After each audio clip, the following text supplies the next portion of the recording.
Hello.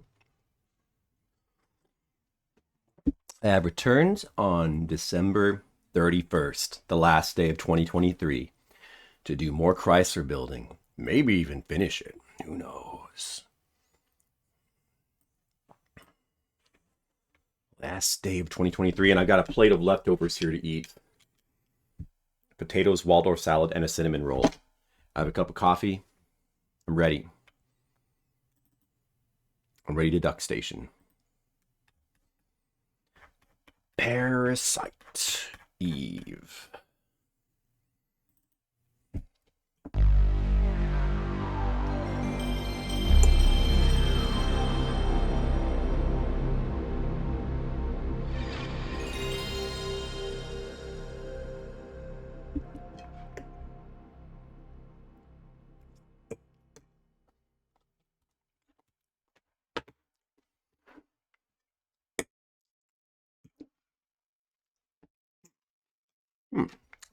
It's pretty good.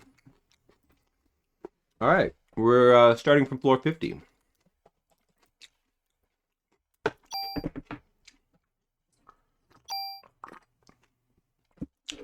Only 27 more floors to go. Let's see how fast we can blast through them.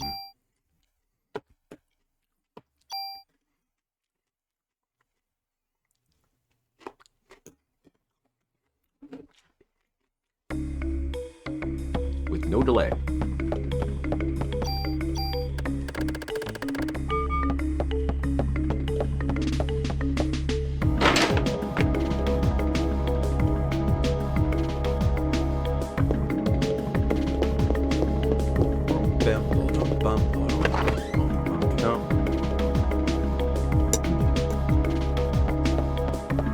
I'm hungry. Hungry for food and for progress. Yes. Thus, we have to devour more progress.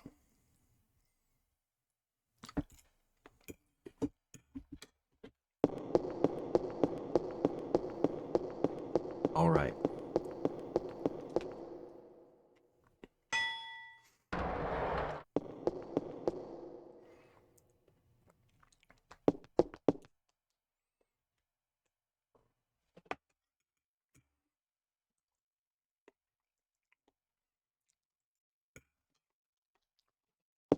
Huh? God damn it. That's the wrong button.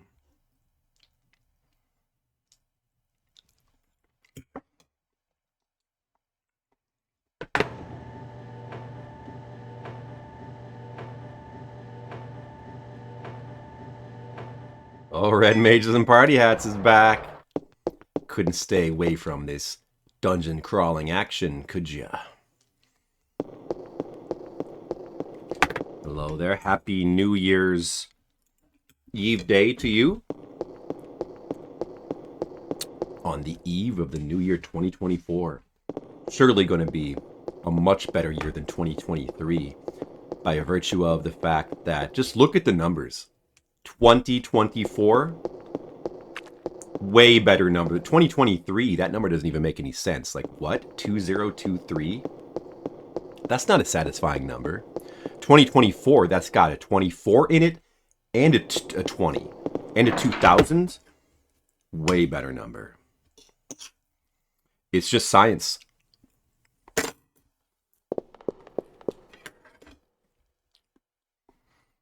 Is this I don't remember which way it was to the boss room. Oh well. Maybe Red Mages knows. He's got his dungeon senses.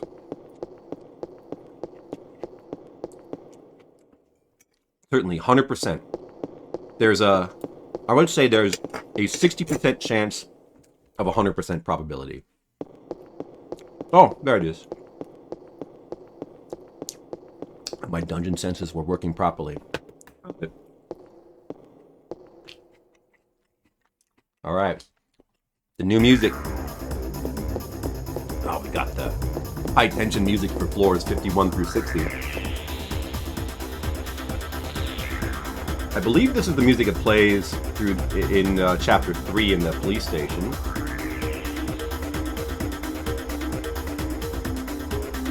Kind of going backwards to day 3 music, but still seems suitable. Now, the question is, how efficiently can I play a video game and eat leftovers at the same time? That's the real question.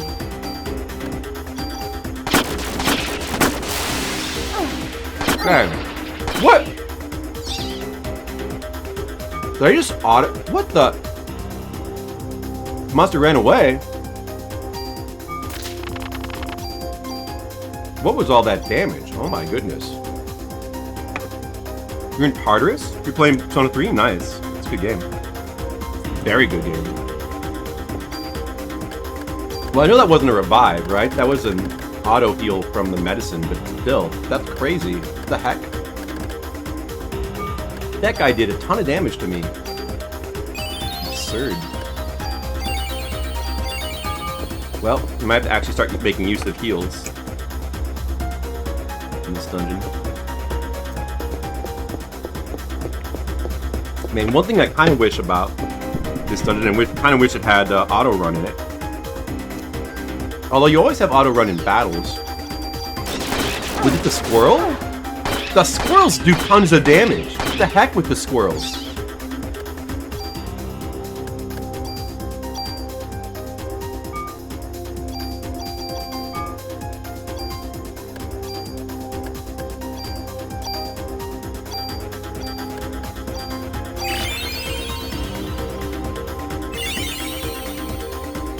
With these squirrels.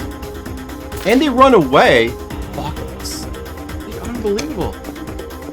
I want to eat my potatoes.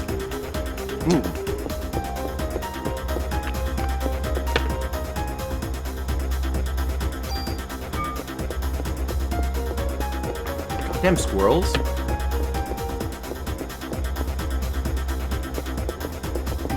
Oh, this one? You're gonna have to emulate it.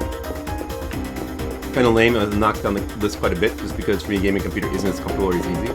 Well, it's the opposite. Well, I mean, it's the opposite for me because everything I play, I stream these days. So like, if I have to play it in emulator, in fact, I'd rather play things in emulator than the opposite most of the time. But still, everybody's different. Yeah, you'd have to emulate. I mean, there's ways to emulate portably. There's various ways to emulate things portably. Oh, no, that's the first thing I've gotten that has confusion defense. It'd actually be worth it, except it like lowers your attack or something like that. Damn, a monster.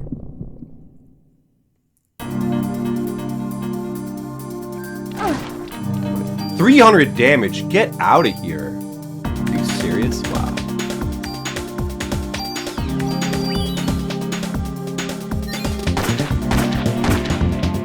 These things, well, these things are capable. We're always capable of doing that much damage. Still, it should die pretty soon. It'd be good to get into combat with like a weak monster where I can just let my energy restore. Wow. It feels like there's a pretty big jump up in difficulty with the enemies on this floor.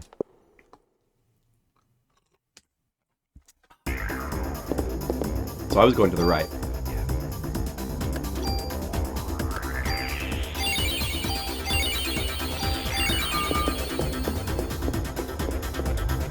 On your DS. I don't know about the DS, but maybe. If you have a laptop, if you have an iPad, if you have little Steam thingies. There's various ways. Or you could become a streamer and just stream it.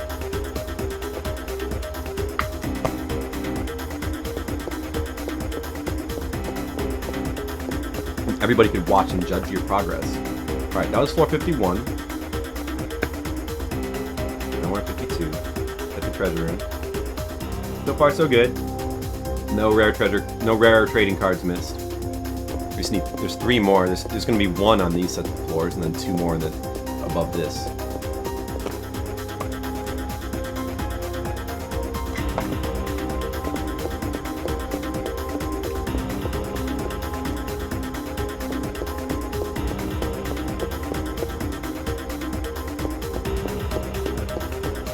I think the big issue could be...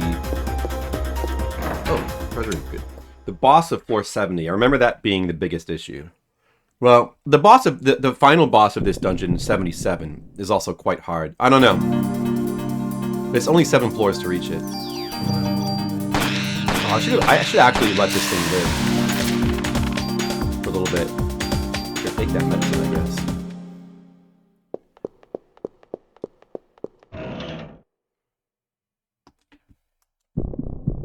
It's not safe to just run around this thing. That damage. I gotta kill it faster than I can. Too much damage. Revive is good.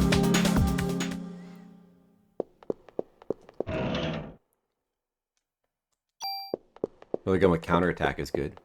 Yeah, yeah. Living situation doesn't really fit streaming. That's too bad. Well, you know, whenever you can make it work. It's pretty fun.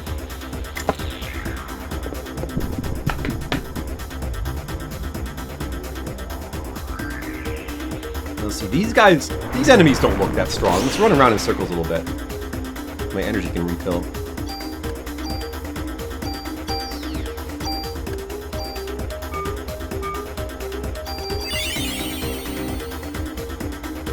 I may as well kill 1 or 2 of them off.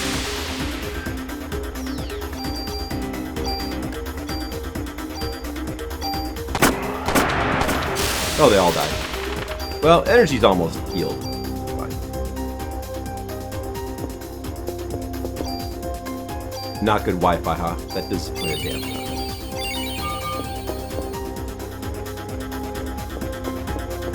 You gotta make do with what you have.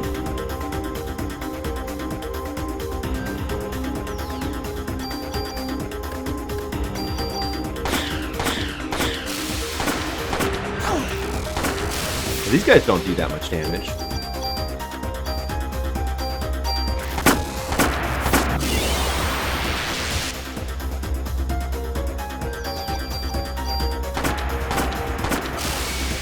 Alright, there we go. We're back at full.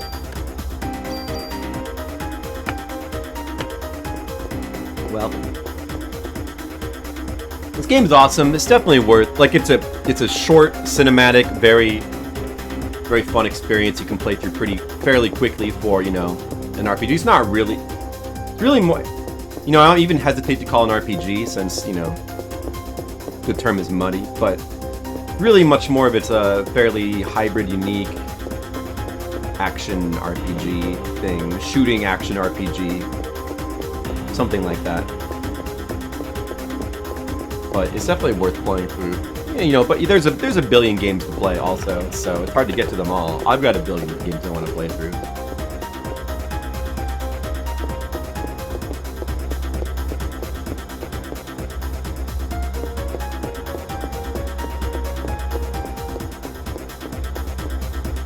Down the river.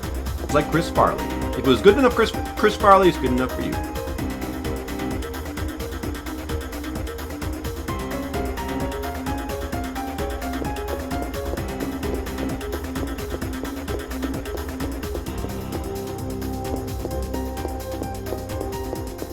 Weird shit.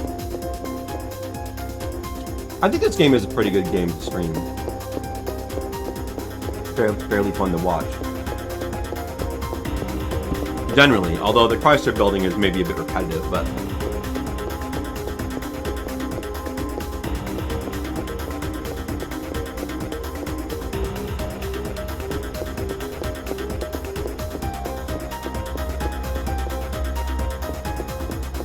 This would probably be a pretty good one to stream. RPGs can be tough to stream, though.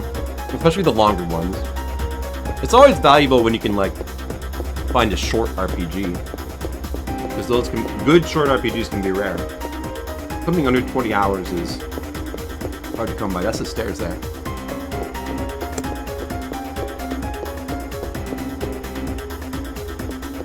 RGG, yeah.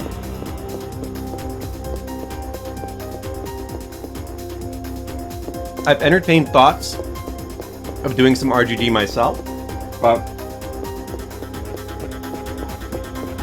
you know, in the end, I think I'd rather just play my own stuff.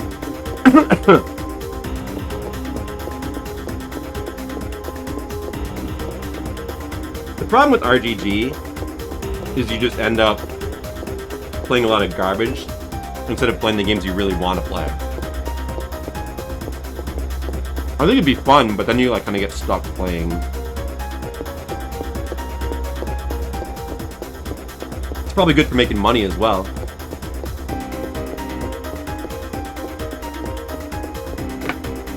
Even if you're not like a super well-known streamer, probably good to generate more money into your stream. But just, you're gonna end up being stuck playing a bunch of garbage that you might not have wanted to sink time into otherwise. I'd rather just choose my games that I play. So that has kept me from... It's a fun challenge though, but I'd still rather choose my challenges.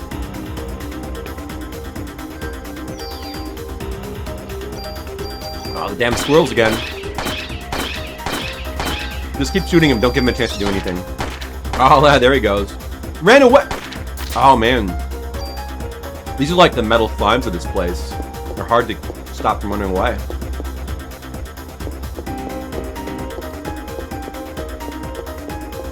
Well, yeah, there's the patience and stamina. I have that. Like, that's not even the issue. I have the patience and stamina to suffer, you know, to grind a game if I want to, but it's just, the main issue is just, there's too many games I actually want to play. So if I'm wasting, you know, months of time playing stuff I don't want to play, that's months of time that could be spent, you know, grinding and playing through stuff that I do want to play. So in the end, yeah, I mean, I guess it really just comes down to the time. You know, if you're the type... Now, TMR is the type of person who is not... He's not so much of a, like, a game explorer. He doesn't really... He's got his couple games he likes, and that's it. He doesn't seem to derive a lot of pleasure from searching out a bunch of crazy games to play.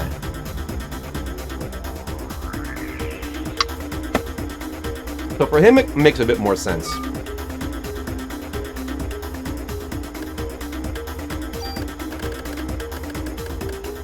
They call it, that's right. On New Year's Eve day. Whoa. This is, wait, this is +5. What is that? Gun up. Is that critical up? I think I already have that in my gun. Whoa, man, the +5 though. Both of these have things I'd want to save.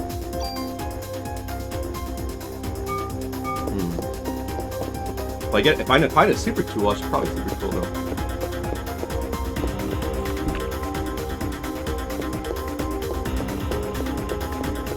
Honestly, it makes sense for him. If he doesn't, the thing is, like, if you don't really know, if you don't have things you really want to do with your time, if you're not really sure what to be doing, like, I don't know, you may as well just, like, make money and do that kind of challenge. I would say. Of course, he also seems to have gotten pretty burned out on it, but for somebody like him, it makes quite a bit of sense. But if you have a lot of things you want to play, I think an RGG might just not be such a great idea. But there's a lot of people out there who... Did I see the stairs already? No, I didn't. On this floor? No. I definitely got the treasure room. Which was this. I'm just going to double check it. Anyway, what was I saying? There's a lot of people out there who, like, don't really know what to play. Despite the fact that and, you know, it doesn't always make sense to me. Because, like, there's billions of games that are cool, that look cool, that I want to play. But a lot of people are just, like, they've got this malaise where it's like, I don't really know what to play. You know, I don't really feel like playing anything. For that type of person, maybe an RGG would do them good, you know? To make him suffer. I don't know. I think it's more just that, like, it's almost impossible to find a game he complains so much, and he doesn't enjoy most random stuff that it's almost hard to not make him so. Like, to actually find a game that he would enjoy was like extremely difficult. But there were some people that did want to make him suffer, I suppose. What? How am I back at the beginning? I must have seen the stairs already on that floor. And we know that we've got the treasure box. Yeah, I must have seen them early on.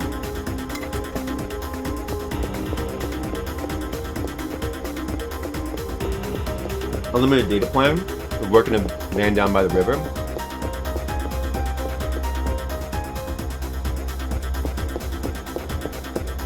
Yeah, well...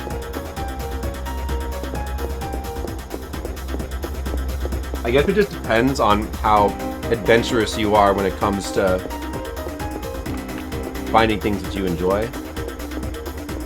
This is a dead end, I remember.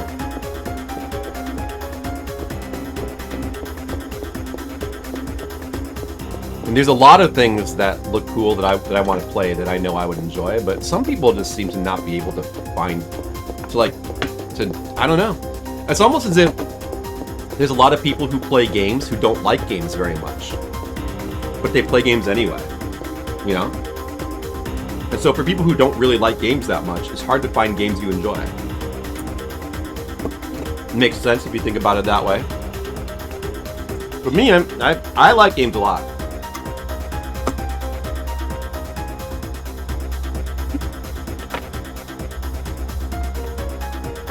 You know, in the case of TMR, he's even said straight up that he just doesn't like games that much. He said that, you know? You keep it in mind what kind of person he is. He likes the limited selection of games that he already knows he enjoys, and he doesn't really feel incentivized to like seek out more.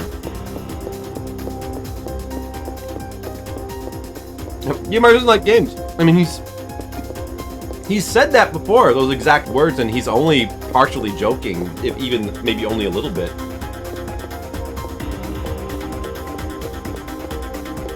Rock Band. I don't know. Maybe you'd like Rock Band. I don't know. But hey, that's his problem. I mean, you know.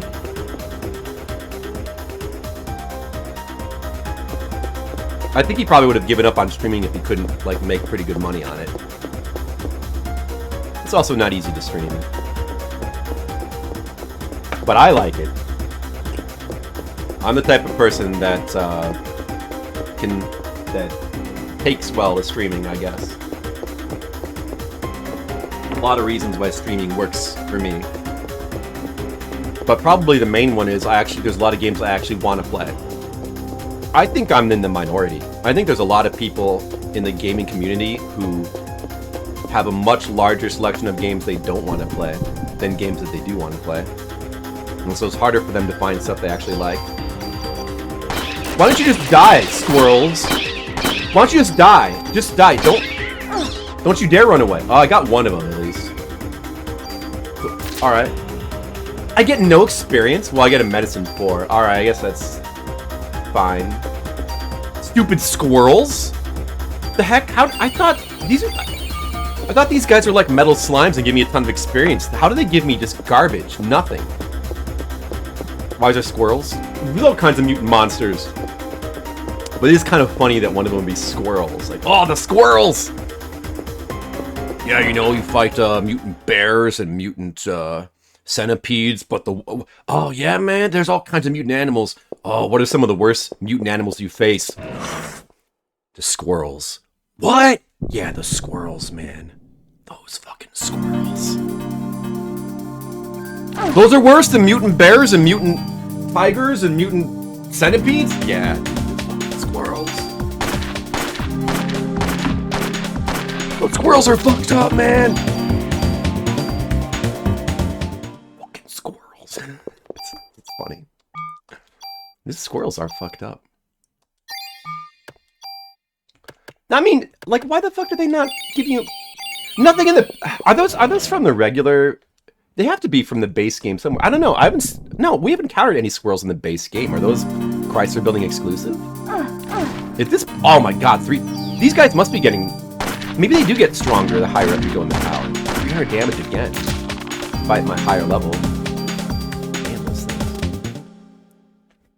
Alright, so... Oh, shoot. I forgot to take note. But I believe I was heading towards the right when I entered this room. I think. I hope that's right. I believe I was heading to the right. So... Yeah, we're in 54? Yeah. Like, why the fuck do those squirrels... that might be the thing that is the most annoying thing about the Chrysler Building. Why do you get so little experience? Why did they... That's like a design decision. They decided you should get very little experience from enemies in the Chrysler Building. What the fuck's up with that? In some ways, the Chrysler Building is like such a cool idea for an optional bonus dungeon, or I should say like an end game bonus dungeon, and it's the look of it is so cool, and in some ways it's really well done. I appreciate there's actually like unique music and enemies in here, although you have to get higher up to see some of them. But why do you get no experience? I would think, like, why not just give you experience? Like, why not make this a reasonable alternative to like farming in the museum for billions of hours? Those enemies give like 10 times more experience than even these freaking things. And at this point, these enemies are tougher than museum enemies. I'm pretty sure. Well, at least the squirrels are. I don't the squirrels are. I don't know. Do the squirrels? Is there like a secret place you can fight the squirrels in the main game? I don't know. It's hard to. Could be. You've almost cleared the main game. After that spot in the museum, the final boss of the museum, there's just day 6, which is like just on the ocean liner. I think it's just a bunch of boss fights. I think. Are there even any? There's no more dungeon areas, right? It's just like the ocean liner, and you just fight Eve.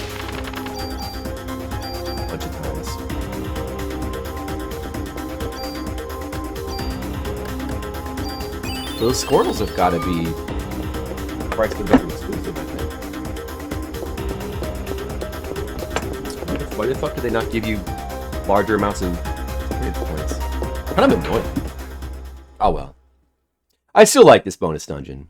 I don't know. It's just something about the fact that it's like the Chrysler Building, the way it looks, which is really unique, and the fact that you're climbing the Chrysler Building, and the fact that it's the same amount of floors as the actual Chrysler Building. And that the look of it is very much based on the Chrysler Building. It's such a cool bonus dungeon. Any flaw, aside from its flaws, it still is cool to me. So.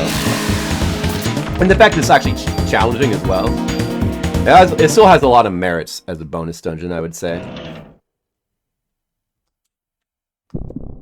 Who's my P3? My favorite lady in P3? Well,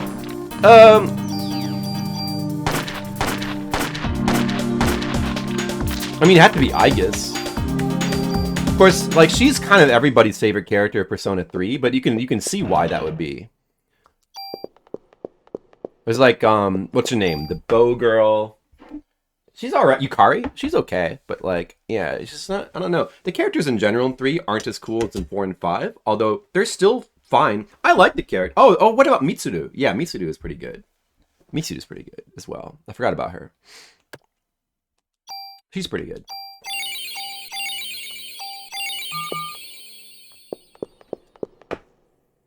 Was I going right out of here? Wait, am I in 55 now? Oh, wait a second. This is 55, right? I forgot the number again? Okay. Correct me if anybody noticed that I'm wrong, but I believe I should be on 55 now. Yeah, so, yeah, no, you know, it's not, it's just, I think that the cast of 4 and 5 is a bit better. Persona 3's cast is fun. Actually, Junpei is kind of a okay character. He's very much like, he's like the same type of character as, what's his name?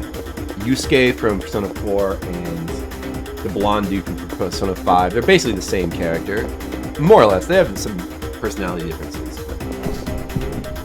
But you can see those, and then Yukari is like, oh man, squirrels again.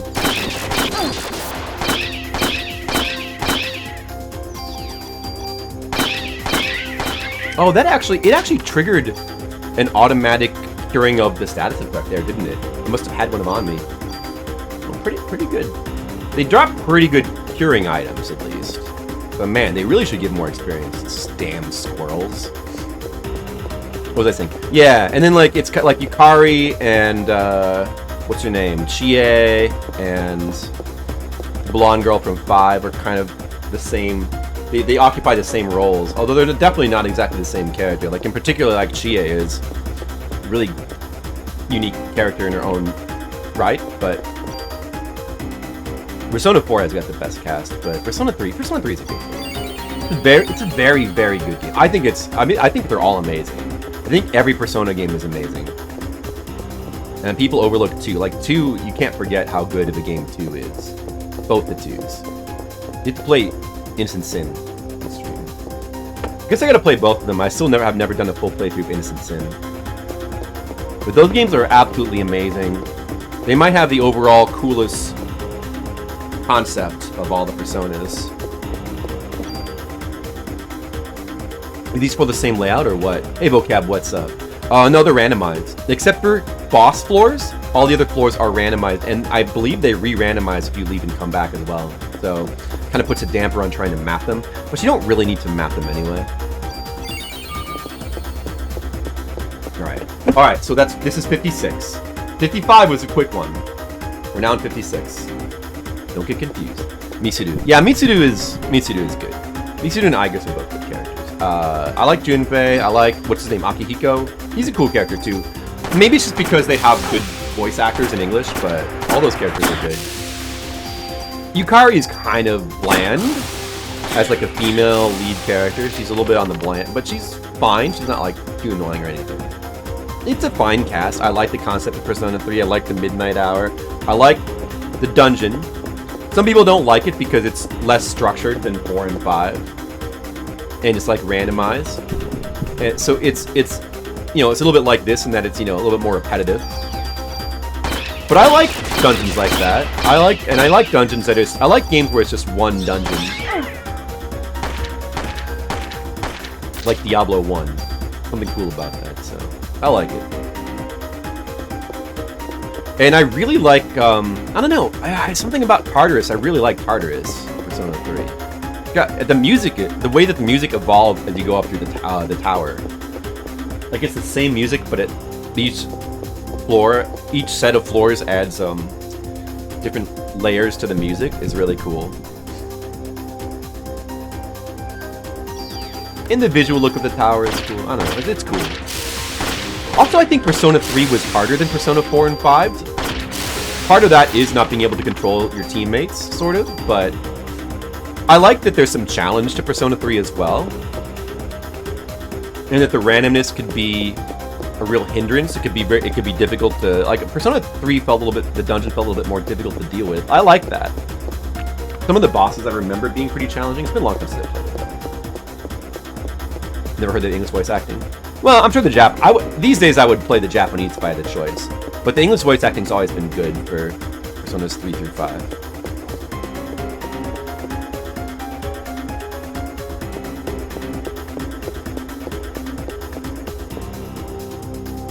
The only Persona I've actually streamed is 5, and that was many years ago. It was back when it first came out. Aside from that, I haven't streamed. One of these days I'm going to stream all the Personas. That will take some time. Mr. Leo, hello. How are you doing? Alright, we're making more Chrysler progress pretty quickly. These floors have been a little bit tougher. The squirrels, Mr. Leo. The squirrels present a small problem, but aside from that, continuing to progress. We'll see how the boss of this set of floors. This boss could be a little bit more challenging, but I think we'll probably be okay. However, the boss of floor 70 definitely will be a major issue. I remember that boss being quite tough no matter how leveled you are. On a normal scale. Like, even if we go up to like 36, 37, 38, it still could be tough. And I don't know, maybe we should level, but... No hit squirrels more than you? Well, you haven't experienced the Chrysler Building squirrels yet, Mr. Leo. They can be quite annoying, they can confuse you. They like to run away. And even if you kill them, they don't give you any experience. That's like the worst thing about them. Stupid squirrels. They at least give decent experience. But I don't understand about the Chrysler Building. Like, that's like the least reasonable thing about, like, why do you get such little experience from the enemies? It means that you can't really grind this place for levels. Like, it feels like you should be able to, as an alternate to this grinding museum. I mean, the game obviously doesn't really intend for you to go past level 30, like, between, like, around 36.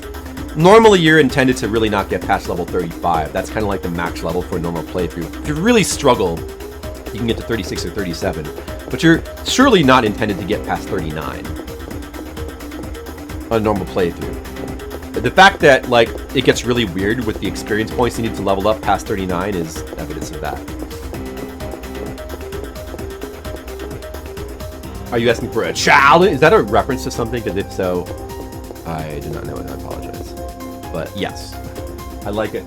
Challenge is good. Persona 4, when Persona, like, see, I played the original Personas, each of them when they came out, Persona 3 and 4 on PS2, and Persona 5 on PS4, the original release. Never really waited, okay, this is 57. Never really bothered to wait for the, I mean, you know, I don't know. I don't really mind doing it that way because there's enough content. Persona games are long RPGs, you know? There's plenty of content. There's enough content in the vanilla versions. You don't need to wait for the super expanded versions. I'm sure that the content that they add is cool, and one of these days I'll play through all of those, but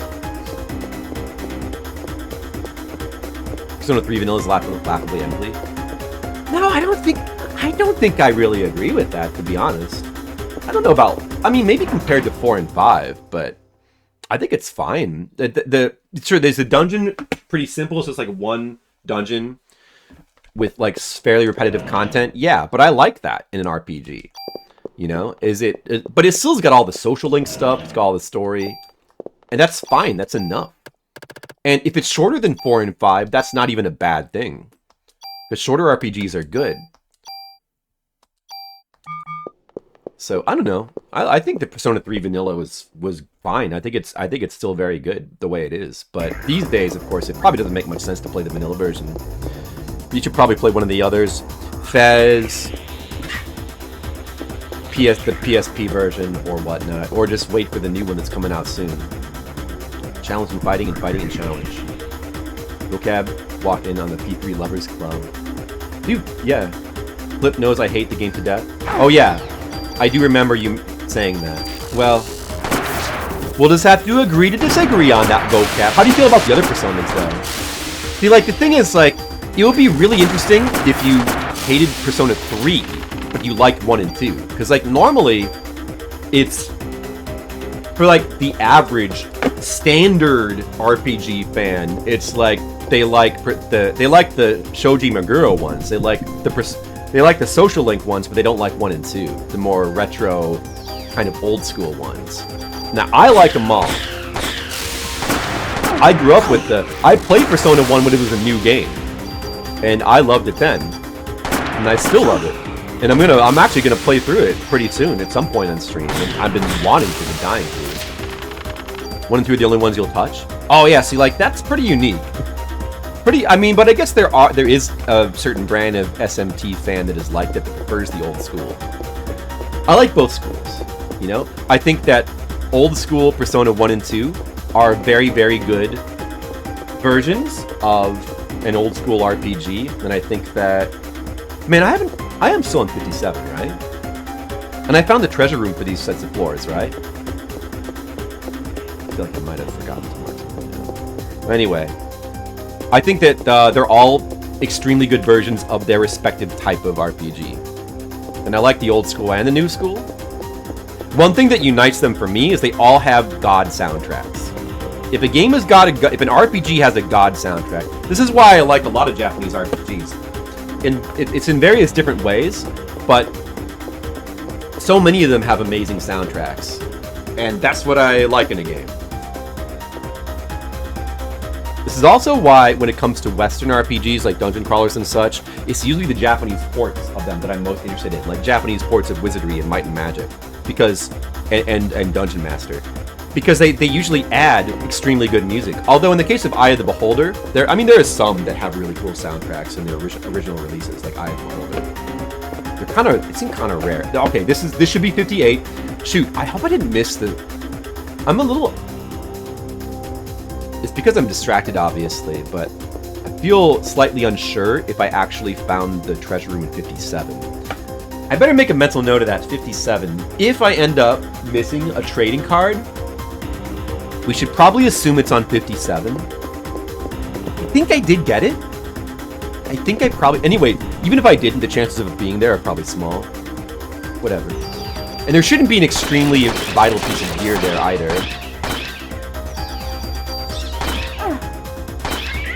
Get out of here, squirrels! Oh, these stupid squirrels, man. Fuck off, squirrels! They actually do a lot of damage as well. Besides confusing you. Alright, I got both of them. Well, how can they give, like, so little experience points? Stupid squirrels! Where was I? So your stack is higher than your height. What?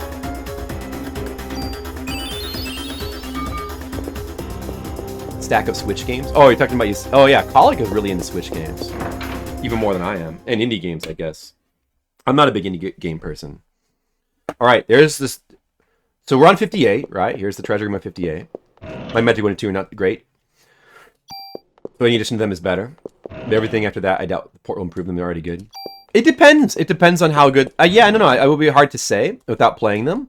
But, like, oftentimes, the Japanese ports... See, especially with the earlier ones where they tend to not have music, then the Japanese ports tend to add music, and it's, like, such a good addition. It, like, I have no desire to ever play the original Wizardry games, because they all have just the wireframe graphics and no music. The presentation is so bare bones, and the presentation, it's like they're the same games. Some of the Japanese ports, like, there's, with Wizardry, the early Wizardry games, there's, like, NES, there's Super Famicom versions, and there's PS1 versions, and they all add really cool, presentational values. That's like, why would you ever play the original ones? Unless, just that's what you grew up with, I suppose. But and there's other, the Dungeon Master game is like that as well, because the original Dungeon Master in PC is, like, it also has, like, no music. The Super Nintendo Dungeon Master adds an amazing soundtrack. Eye of the Beholder is an exception. I think that, although Eye of the Beholder, the DOS one, doesn't actually have music in the dungeon, but it's got some incidental music and, like, character creation and stuff that is really, really good, like, extremely good. Some of those, like, old DOS games, like Westwood stuff and whatever, some of the other stuff, the company, whatever companies made those dungeon crawlers have some good. Do you own Valhalla A Physical? Oh, I've heard of that. That game, yeah, that game. I don't own that. I don't think I own that, but I know Mate Collie probably does. Oh, is the physical one rare? You guys somewhere. Is that worth something? Oh shoot, what am I doing? I need to free up some space. Dude, I have the toolkit with me, right? So these tools are just garbage. I could use them right now. Yeah, let's see if there's anything we want to take apart. I mean, maybe I should say this as a second form of counterattack, but, like, I probably have no need to. Oh, it doesn't even give me the option to use the tools for my inventory. Well, still, is there something we can take apart? I don't need this second source of burst, so I could take this apart. Wait, yeah, I could take this apart. There's no need to save this. I guess I don't need to save the counterattack thing either, I guess. What else? Oh yeah, there's no reason to save that. Does it use the normal tools, or does it automatically use the toolkit when I do this? Yeah, I don't know. I kind of want to save this for some reason. What about the armor? Both of these have things. What is this? This is increased attack power. Dude, I want that, but I don't have the space to put it, so can't do anything about that. Although I could replace that auto. Does it? I don't know if it lets you specifically replace the one you want to replace. All right, Mr. Leo, you lurk now. But your presence will still boost the the excitement level of our stream, even if you are there only there in the background, of course. It's like you're passively buffing us. Oh, you don't know if it was rare? I don't know either. Don't need to keep a spare weapon, but should keep a spare armor for the swap trick. Oh, the swap trick, I didn't think of that. The synergy of Parasite Eve and New Year's Eve. Yeah, that's kind of why I really wanted to play it today. I don't know if we can finish it, but we should be able to get close. Alright, so... Well, I'm going to end up keeping one of these anyway. Like, it'd be... If I could take the attack up and replace the auto cure, you can place the one you want to. Oh, can you? But still, I want the +1s and I want that. So I don't want to take it apart with just a regular tool. If I find a super tool, it's different. I'll just leave... I'll let those sit there for now. Alright, so these tools... Anytime I find a normal tool, I should just throw them away out of hand. Because we have no need for those anymore. Just free up some inventory space. Alright. Oh, and there's another one. Well, of course you don't need it at this point. Alright, free inventory space. Well, I guess I could have just put them back in the treasure chest in case. But, like, there's no possibility of me needing them. Going through the 50 is pretty fast. It's possible that the boss... I shouldn't take the boss of 60 lightly. Now, the boss of 70 is what I'm really worried about. But the boss of 60 could... Let's just not take it lightly. That Valhalla game... I don't know. It looks like it could be cool, but I'm really not sure what I would think about it if I played it. I don't know. But it's interesting, at least. It's interesting. I don't know if any of you guys have played it. Maybe Colleagues played it. Super Toolkit. I know, I won't get the Super Toolkit until sometime in the 60s. Our last trading card will be... Well, it probably won't be until we beat the boss of 70. Unless I want to go partially through the 60s and come back. It could be a good idea.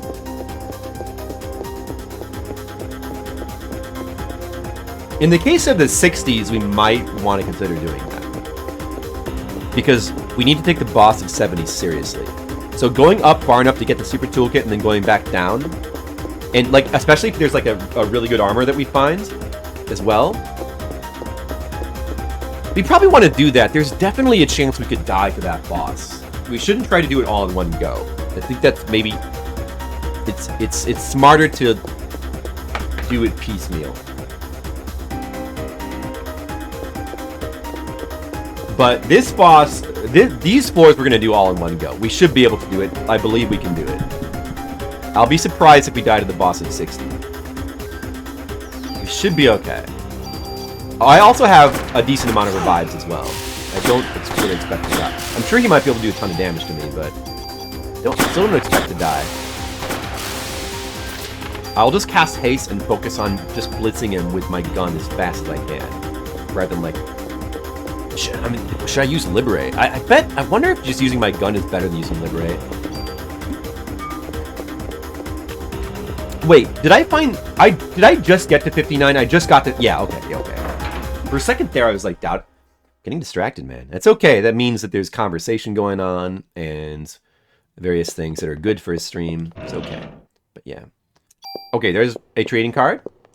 I believe there's only one on these sets of floors, so there it is. And we have just 2 left, which are going to be on the final 10 floors. Or between 60 and 70. Oh, here we have... Okay, Let's see here.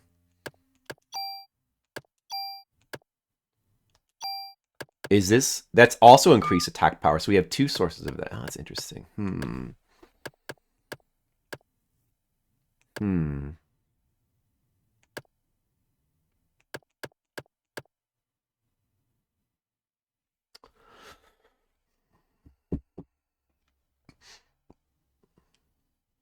I'll let that sit there for right now, I think.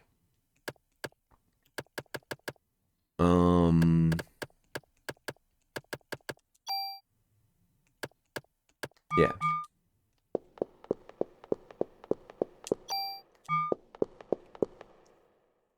You enjoyed it? Just visual novel? Yeah, it's just basically a visual novel. I'm actually really not a big visual novel guy. Most of the visual novels that Basically all of the visual novels that I've played that I really like are ones that are like, they're the type that have a substantial amount of gameplay. Like your Phoenix Wrights, your 999s, your Danganronpas.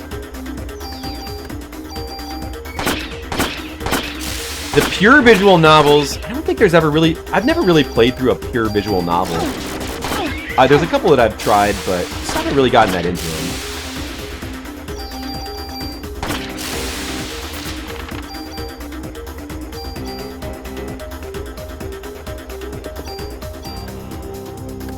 I should use that.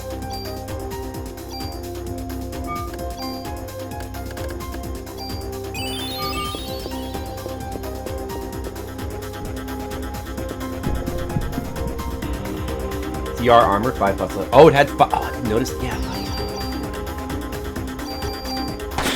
CR Tomb is the final one you want, though. What does CR stand for, by the way? Evidently.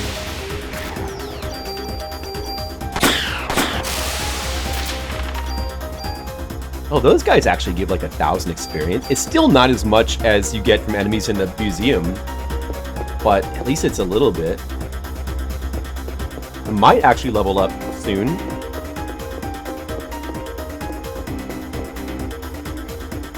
Danganronpa, what's the gameplay? So it's essentially the same as Phoenix Wright. The gameplay, it's in essence it's a puzzle game. So the gameplay is entirely about coming up with the right answer to questions, like picking out contradictions in statements. Except the way that Danganronpa does it is very flashy and like weird. So like you have to like. There'll be like the characters. It'll go through this. It'll cycle through this conversation, and you'll have like your like special dialogue gun, and you got to shoot There'll be certain words highlighted, and you got to pick out the word that's a contradiction and shoot it with your conversation gun. There's a lot of like stylish abstraction, like kind of like it's a very very stylish game, Danganronpa. But the story is also like if you like dark stuff, if you like stories that are like dark, like kind of dark and edgy, shall we say. You almost can't do better than Danganronpa for that kind of thing. Like it's like full of plot twists. Very much like Phoenix Wright in that way. Have you ever noticed that like when it comes to stories and games, stuff that is Western written doesn't really have plot twists? It doesn't have plots. Most of the time, and you guys, if you can think of any exceptions, tell me, but most of the time the plots in Western developed games are very, very simple. They're simplistic. And they're not particularly intricate, whereas like some of these visual novel style games in particular, like the Phoenix Wrights, Danganronpas, 999, are full of just like crazy plot twists. And I really like that kind of thing in a like a story-based game. So this is 60, right? We should be on 60 now?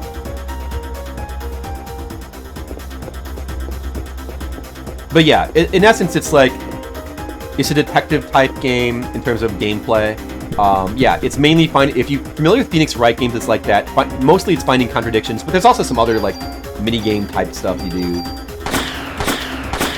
Generally, it's more of a story game than a gameplay game. But the gameplay, I like that kind of gameplay. I like the idea of finding contradictions. I think that's a really good style of gameplay for that sort of adventure mystery type of game. I'm a big fan, especially the Phoenix Wright games.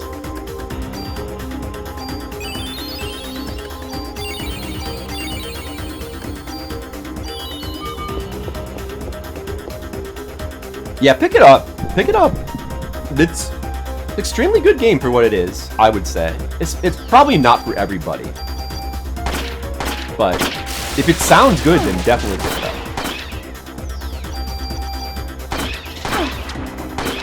Wow, those guys actually do decent damage as well. The best thing to do is just kill them before they can attack more.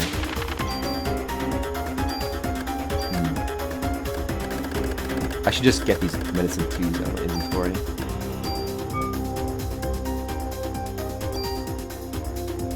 Hey, Dark Renoir, what's up?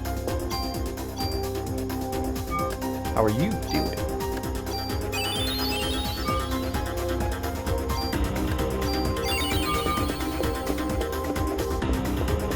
You ever played Ace Detective? Yeah, those are really good as well. The ones I would recommend are like any of the Phoenix Wright games. But you should start with the first one though, of course. Danganronpa, you should start. All of these you should start with the first. 999. All of these are really worth checking out for like story type, visual novel type stuff, I would say. As far as like which one you should play first, whichever one appeals to you the most, really. I mean, Ghost Trick is super good as well. Is it New Year? Nope, it's New Year's Eve day. Tonight will be... Tomorrow will be the start of the new year.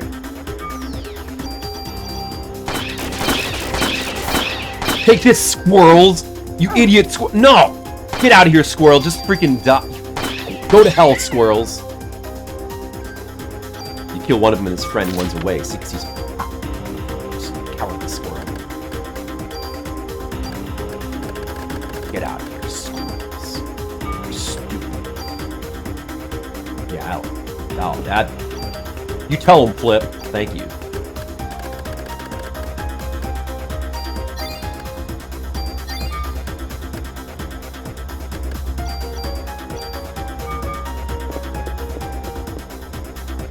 Yeah, for 9 hours. Well, for me, in my time zone, it's another 10 hours. So you need the treasure room for this for 460. Although we have the trading card, so don't have to worry about missing that. 150 bucks. The collector's edition? What, for Danganronpa? Yeah, you get the regular edition. I don't know what would be in the collector's edition that would be worthwhile. Usually it's not worth... Are you talking about like physical? It's probably like a trumped up price anyway. It's never worth buying those collector's editions after the fact, like after they first come out. These people always bump up the price too much.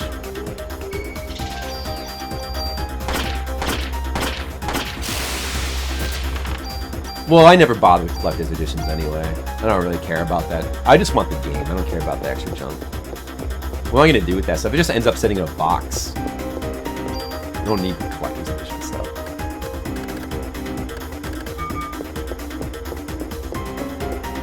You like something? There might be... If something that... Wait. Oh, this is a dead end.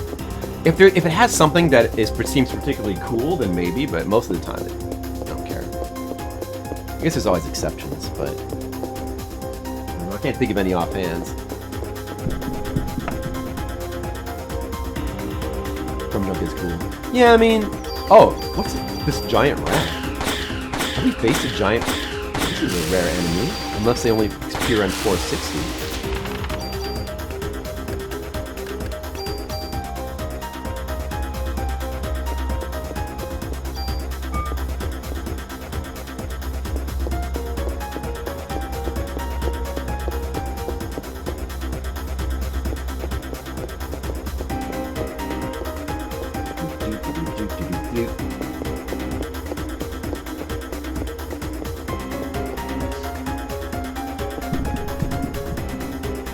The last two trading cards are going to be between floors 60 and 70.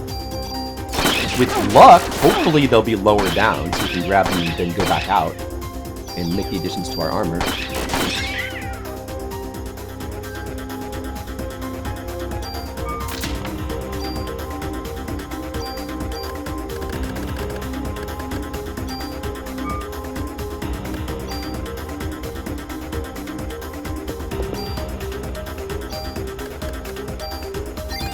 I don't have anything useless like a tool in here, do I? Oh, no, I don't. I guess this Cure D. I don't know. Since I have the auto recover, the auto cure on my armor, I feel like maybe it might be worthwhile to hold on to those.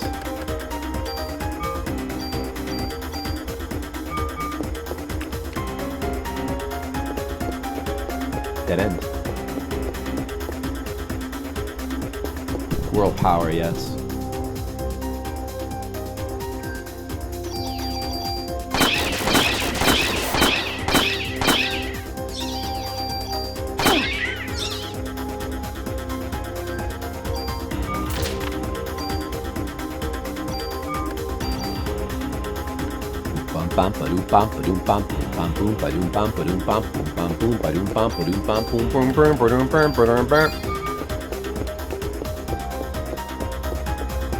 Almost there. Alright. Are you guys excited to see me die to a boss and have to redo these 10 floors? Who's excited to see that?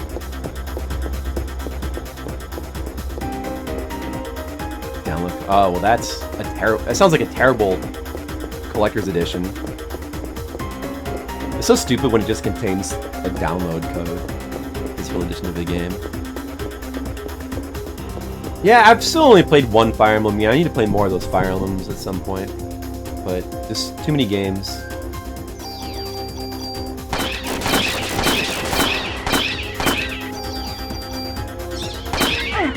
Get out of here, squirrels.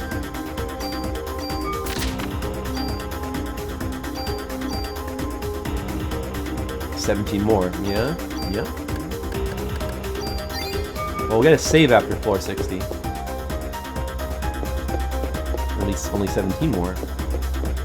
I know! Why do the squirrels give so little experience? Who decided that?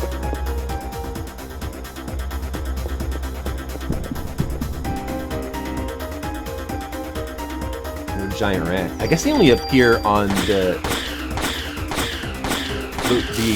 hallways where you're moving down. The boss type enemy.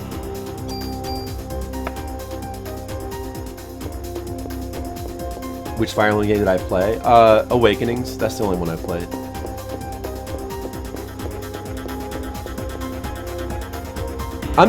I'll probably end up playing the first one for Fliptendo at some point. Nope, I haven't played that yet. It hasn't come up yet in Fliptendo, but I think it's within the next 100 games, so probably end up playing it. I'll probably end up playing through that. I feel like I should play through the first Fire Emblem game. Always good to get a sense of where the series started. But I liked Awakenings quite a bit.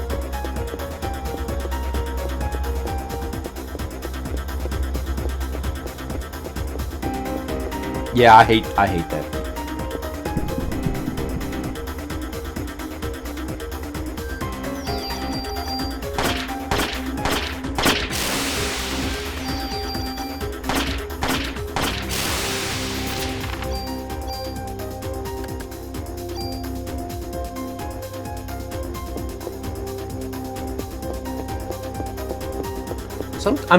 Sometimes the primitive... A lot of times primitive is not such a bad thing, I feel like. Because a lot of the non-primitive... A lot of the additions that have been added to things over the years can just simply, like, weigh a game down more than they can boost it up. Kind of depends, but a lot of times I like primitive. It's the elevator. Better try to remember where that is. I don't know, we'll see when I play Fire Emblem 1. There'll probably be some way... Like, I expect it to have some rougher edges to it, like... In the earlier Fire Emblem games, like, I think you have to reset. It's like with, like, Tactics Ogre as well, in the games like that, where you have to reset... If a major character dies, if you don't want to die, you have to reset and do the battle over again. I think that probably is better for the experience than to not have that. Especially if the game forces you to play that way, where it's designed around that, rather than if it has if it has, like, quote, hardcore mode and casual mode, where it's probably, it can't help but be somewhat influenced by the fact that it has it's like, well, people don't have to play this way. I don't know. Anyway, I think that might be kind of cool for those kind of games. It adds some, you know, needed challenge that actually makes the game interesting, as opposed to just, like, you just get grinding through a mindless experience. That's why challenge is important to have in many games. It's not completely vital, but it's often good if it's there. Often beneficial. Usually it's beneficial.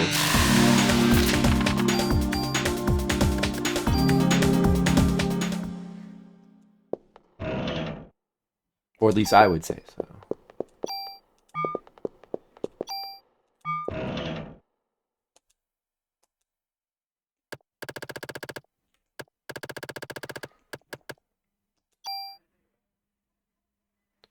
Just a pointless machine gun. I'll tool this.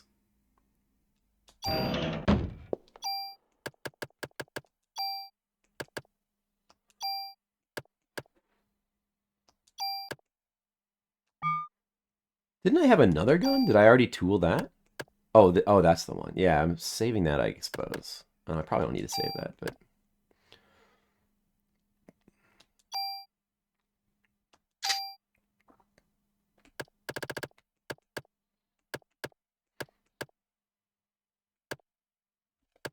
I suppose there's really no reason to save this one. This one right here.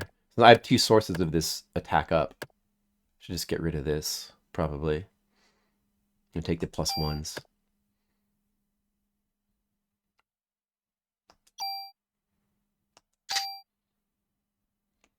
But yeah, the 5 slots in this armor are pretty nice. Like, you know, once I have the super toolkit, that would be good. Alright, that's the treasure room for floor 60. You should have found all the treasure rooms. And the elevator was to the right of this. The elevator was to the right of this room. I gotta remember where the elevator is after we beat the boss here.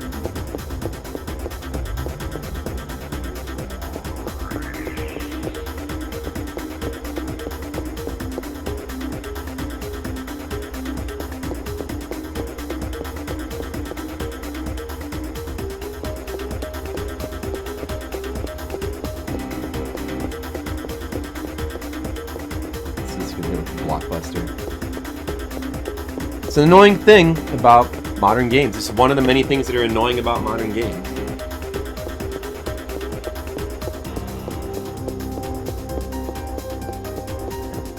Feels like we should go left here, maybe. Could the boss be up here? Hope so. Where the heck is this? How are there so... I must be doubling back to someplace I've been before. Oh. No, there's too many ways to go. Shoot.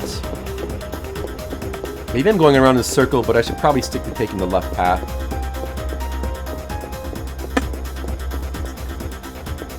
Big floor. Oh my goodness, there's a big floor!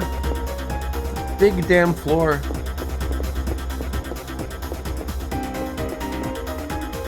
Where's the boss?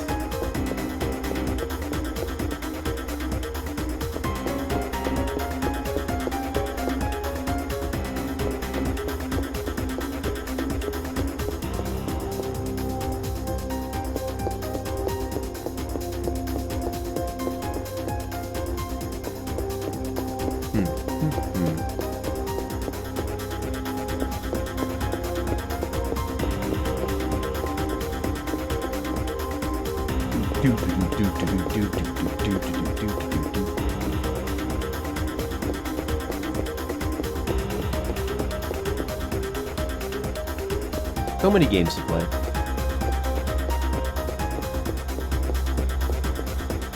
I'm never gonna remember my way back to the elevator.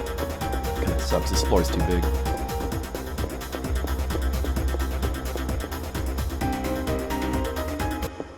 Oh, here it is. Okay, boss. Are we ready?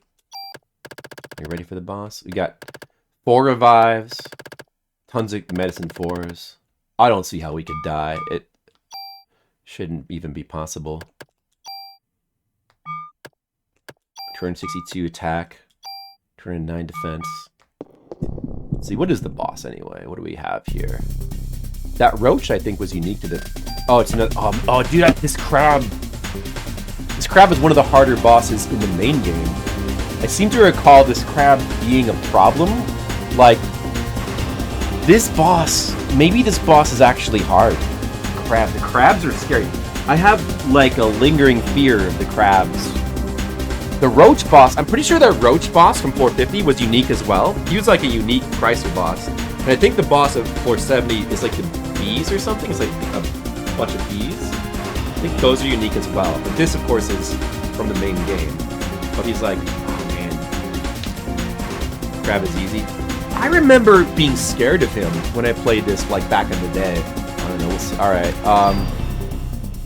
should I pre-raise? Is the thing. Or should I don't know. Or should I just liberate him? I wonder if liberate would even be worthwhile. I'll pre-raise on this guy. And then I'll try to save, and I'll see if I can save back up for Liberate, maybe. And then we'll just use the gun. Although, I should probably use Haste. 500! Well, the pre-raise has been used. 500 damage. Oh my god. Oh my god.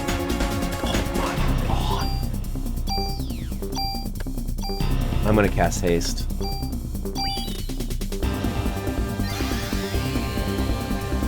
We cannot take this freaking guy lightly.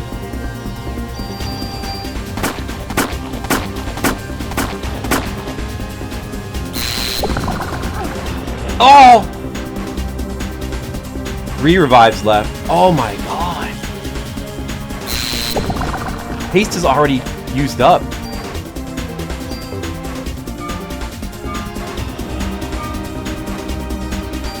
Moves too quickly as well. He stays to the opposite side, huh? Just shoot him. Just shoot him. I should probably use another medicine though. God, cannot be taken lightly.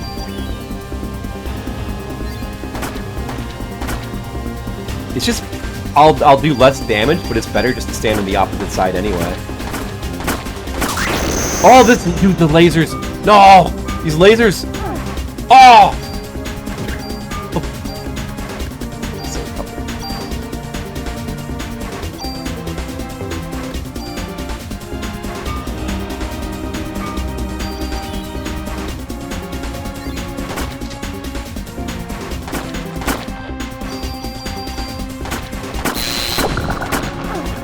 Uh-oh! That lowers defense as well. I still have 2 revives, I think? Oh my god. Oh my god.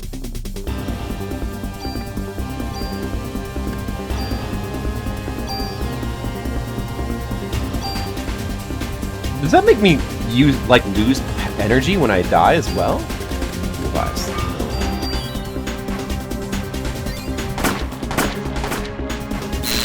He's still dangerous even without the claws, though. No!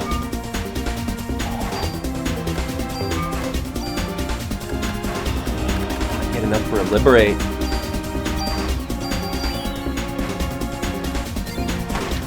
These bubbles hurt so much.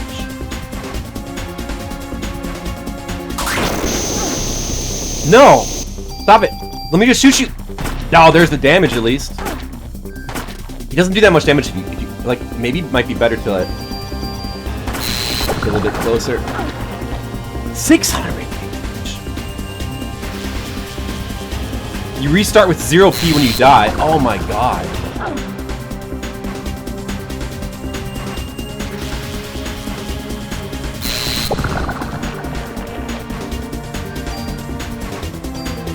I'm out of this is not... I'm out of revives. Oh my god.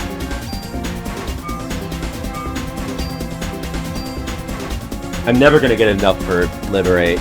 You may as well just use Haste.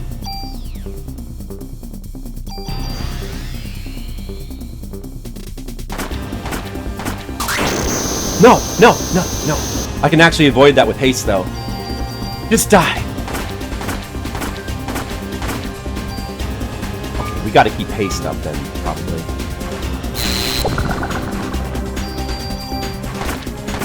It's best to just hit him after he does his attack.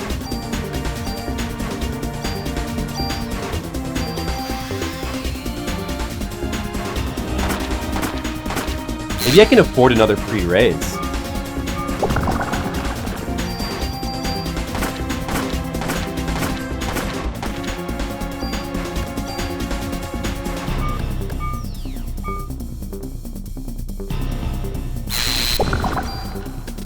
Let's cast pre-raise.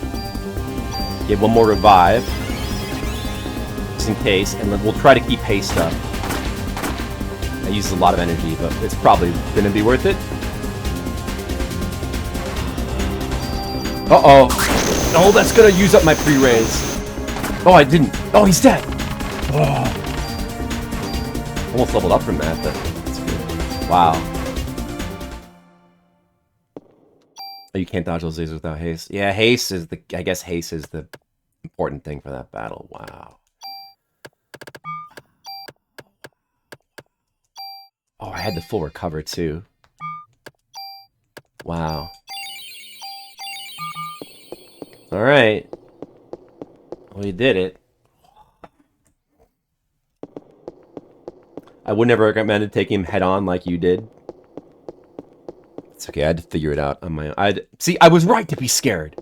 I knew. As soon as I saw him, like, oh man, this is a scary battle, isn't it? I was right. I didn't even have enough revives. I thought 4 was going to be plenty. But haste is the key to that battle. Alright.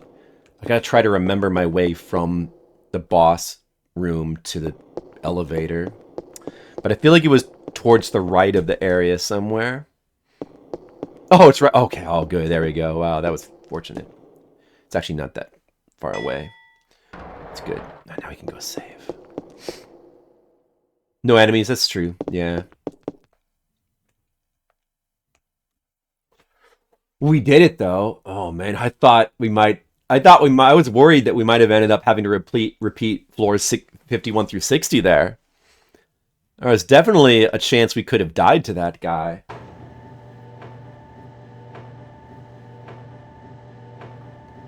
I guess Liberate's probably not the way to go on that boss. It probably doesn't do enough damage to justify using up your entire energy bar. Probably the best thing to do is just haste and chase him around to try to stay out of... Like, at the very least, you could avoid all the bubbles. The lasers can be dodged as well, but it's just, like, no guarantee. If you just keep following him around, then in theory you can avoid most of his attacks.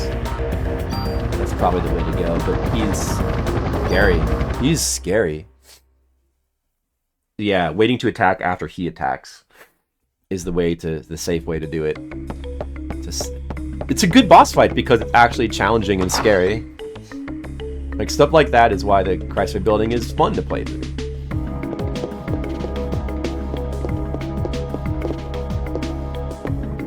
Alright. And I remember the B boss on floor 70 also being potentially very dangerous as well. I don't really remember the specifics. It's been too long.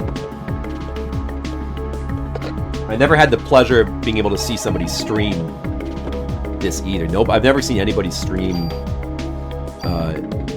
the Chrysler dungeon. I've seen a couple of people streaming the main game. But I've never seen anybody play through this either. My memories are very distant. All I have is my memories of playing this game 20 years ago. It's been such a long time. But now we're playing it again, so we're creating fresh memories. That's good. One good reason to stream things. Alright, well. Let's see. I suppose we'll go ahead and give him this trading card right away.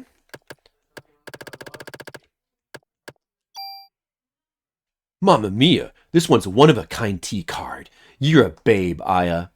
I am a babe, thank you. Wait, what? You can... Wait, I can add slots to armor? What the heck? Dude, what? What? Since when could I do that? Huh? I did... Is it only specific armors you can do that with? What the hell? Are you serious? Or maybe certain cards can add... It's not adding slots to weapons. Maybe the certain cards can only add slots to armor? You see people go through the building, just not many? I've never seen anybody.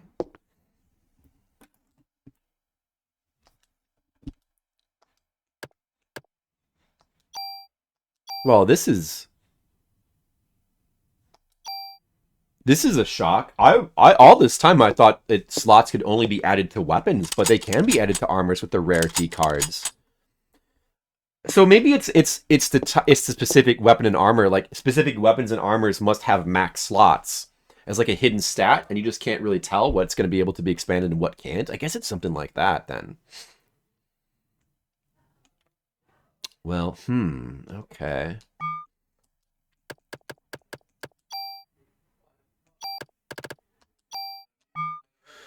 It'd be great if I could transfer everything onto this now.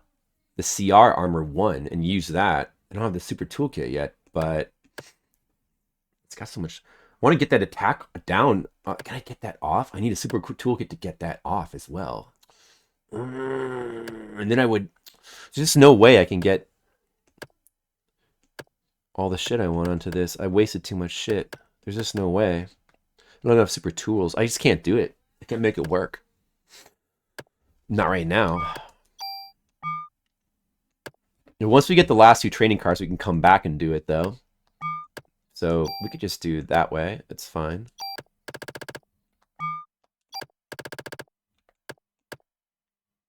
I guess that's what we'll have to do.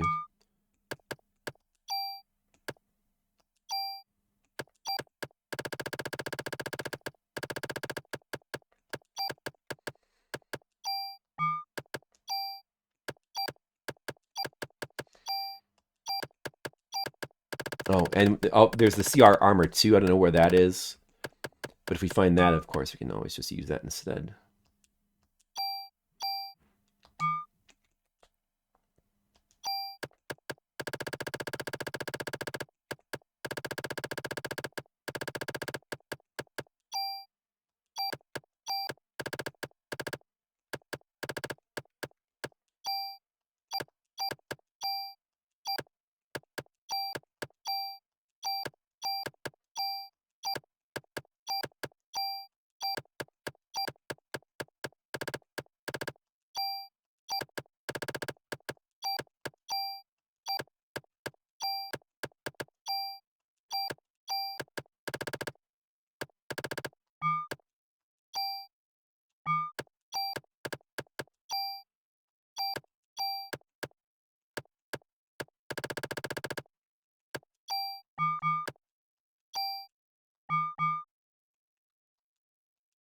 Now that's a good armor. No! Not yet.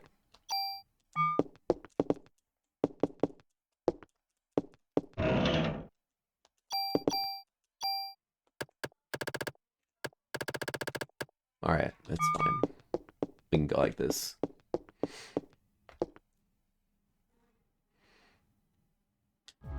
Yeah, maybe colic, but that's crazy though. The attack down arrow? No, I'm pretty sure that's bad. I'm pretty sure that lowers your AT bar recharge. No, it's slower. I think I looked at it already.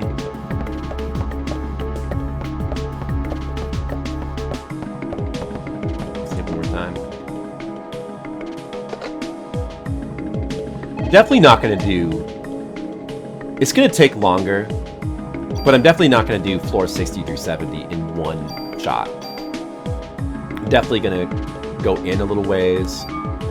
Try to find some of the treasure rooms and then come back out, especially if we can get... Although, maybe the 2 trading cards are like near the top.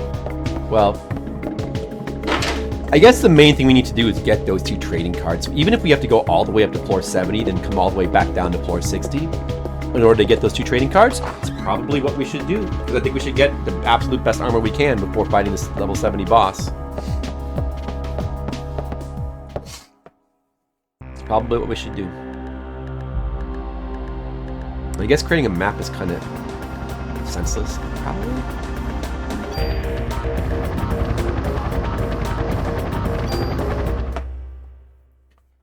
But hopefully the trading cards will not require us to go all the way up to 70 to get. There's trading cards, and I mean, really, it's just the only thing that we care about is the trading cards. We want to get those 2 trading cards.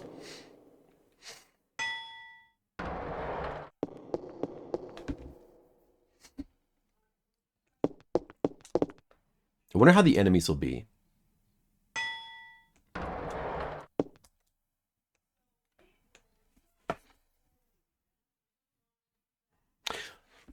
It's possible the enemies could be a little bit scary.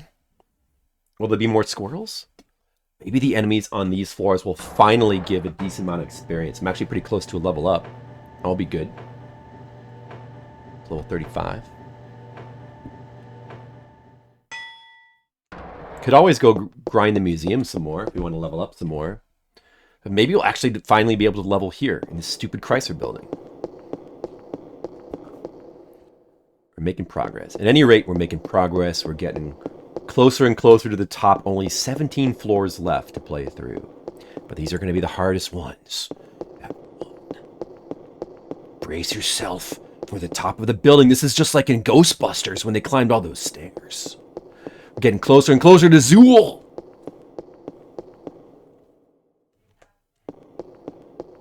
I mean, Gozer. There is no Dana, only Zool, you know. Wait, is this the right way? What the fuck? Oh, yeah. Okay, it is. What if the boss respawned? That would be funny.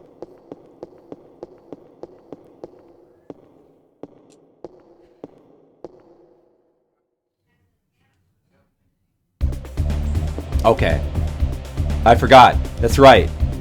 This is the floor where you actually get unique music. So this is the I've been playing. You might recognize. I've been playing this in some of the intros to the stream.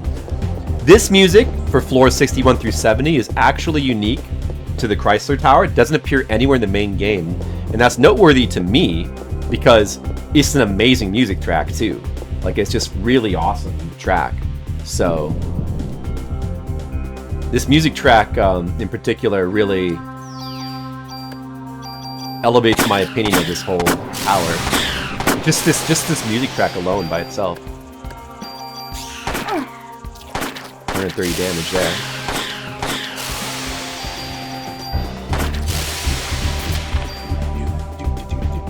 Level up! 100,000 to the next level. But still, that one level up could make quite a difference there. Oh, we can actually get junk on these floors. We can get junk. That's really good too. That's really good. Okay. Well, then I mean, that's all the more reason why we might want to farm these floors a bit before beating the boss here. Maybe 877 max hit points. That makes a big difference.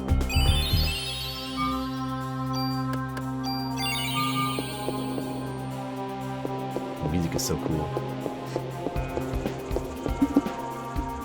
Oh, I'm on 61. Let me put the correct number there.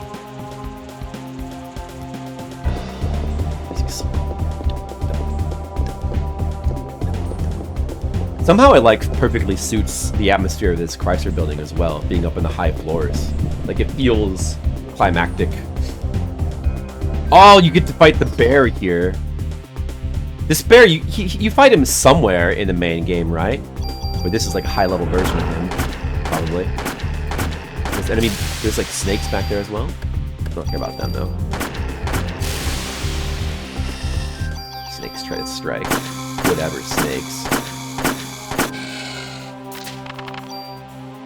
That actually gives 2,000 experience. It's still not as much as museum enemies, but at least it's a reasonable amount of experience. Like, there's a chance of eventually leveling up again. Bear spawn the park. Oh yeah, that makes sense. So we can afford to take our time on these floors.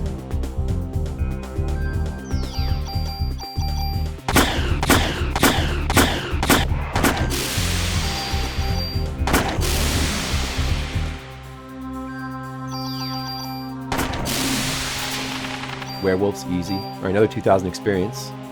Good. A lot of ammo as well.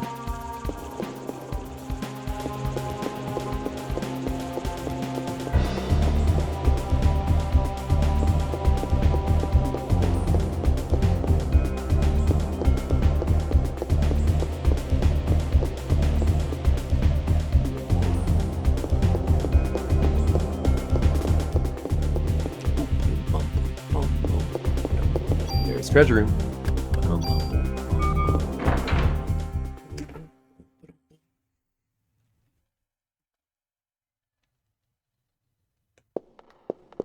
Come on, rare trading card. Monster. Alright, well, at least that's a free revive. Oh shoot, well, I guess I don't really need revives right now. I didn't get any more. I didn't grab more revives. from the storage, but I'm going back down and I shouldn't really need them. No revive from that guy.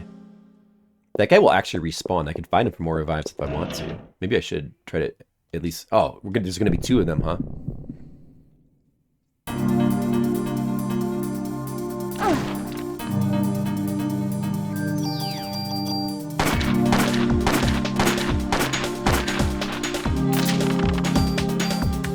There's a revive. Maybe I should go out and back in and fight more of those. And gather a couple more revives here.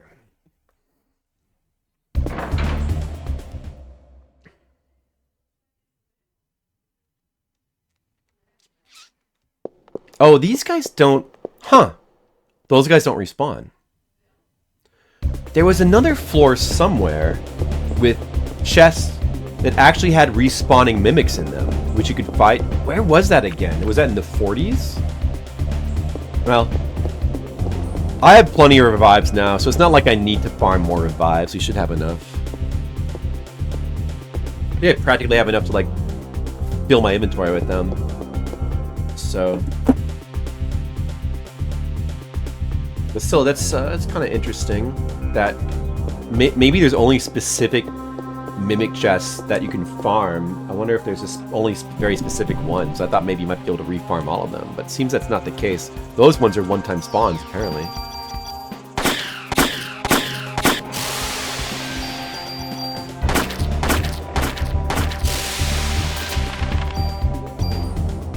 More junk. Good.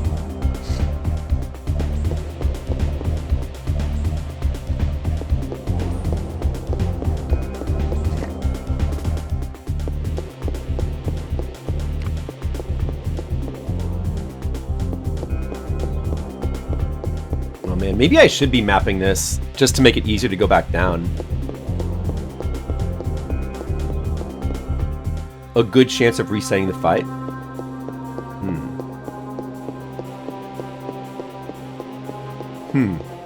It's the glitch, huh? Interesting.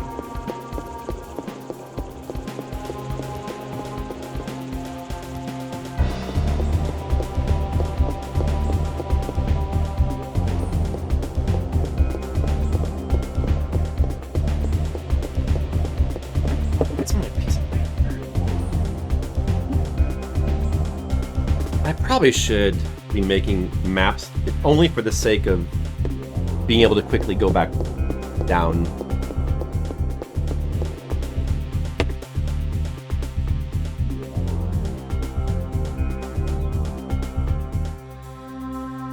Floor 62. Okay.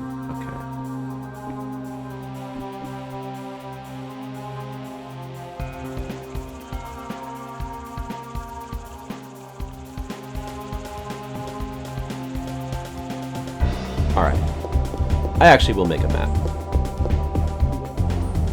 Try to do it as efficiently as I can without wasting too much time. It's not like it's hard to map Chrysler Building. You just like, very quickly in the loading time between one thing and another, you just like make a mark. That's all you gotta do. And if I'm making a map, I don't have to worry about like remembering or like always taking the left path. I can take whatever path I feel like.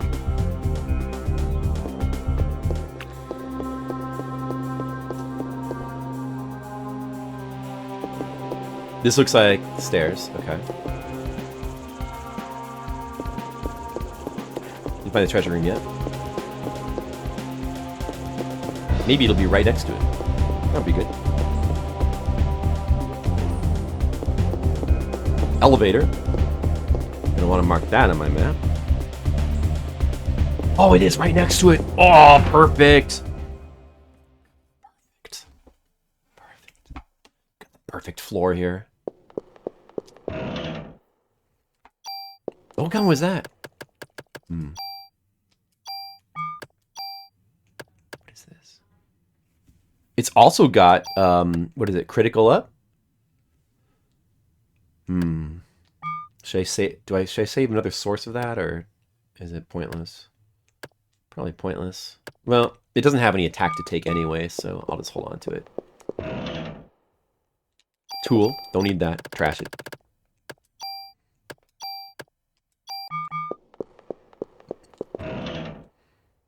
Range +3. Use it right away.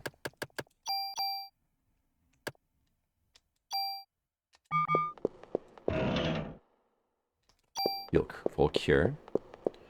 That cures all status effects, so it's always good.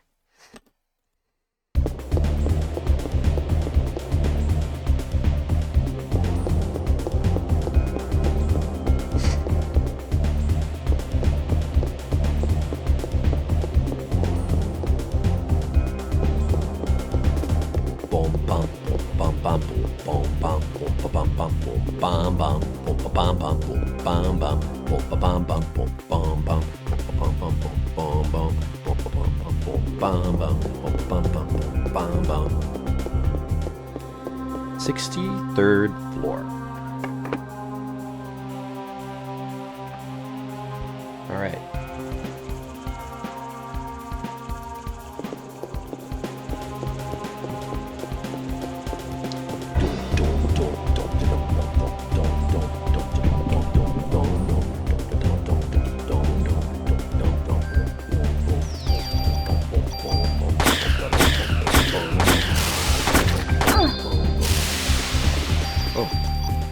It auto-cured darkness there. Cool, I guess. More junk? Good. Is it the rats or the blue things that are giving the junk? Oh, that's good.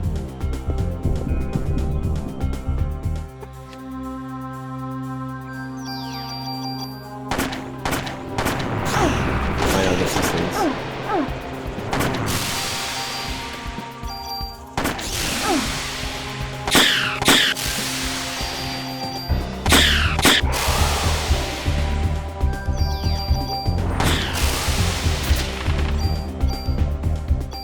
Another revive. No more junk. It must be the blue slime things that are dropping the junk on these floors.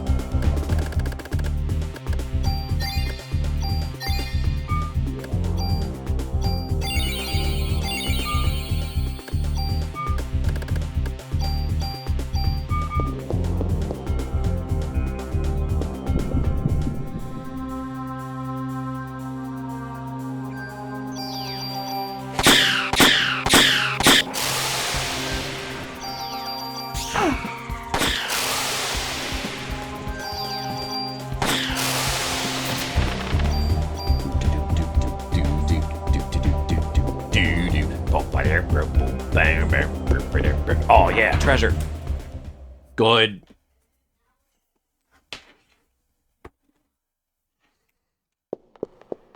Come on, trading card. Monster. Not what I wanted. Better give me a revive then.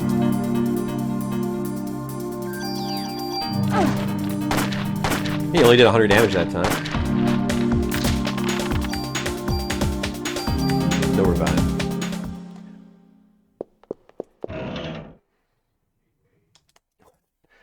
Just another room with 2 chests that have monsters, no treasure.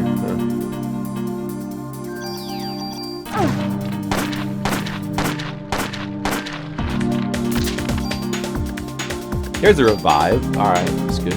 Let's try leaving and re-entering real fast. See if we can... Can that glitch apply to...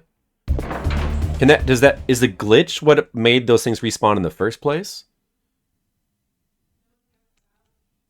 Oh, it worked on one of them. Huh.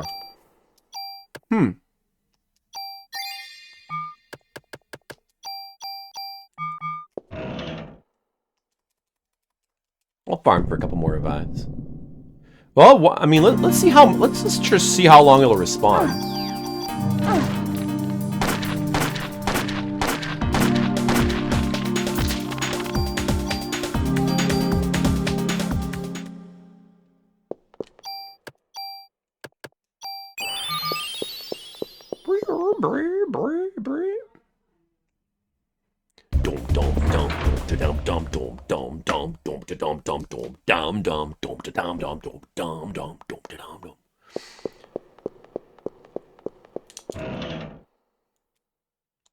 Damn, a monster.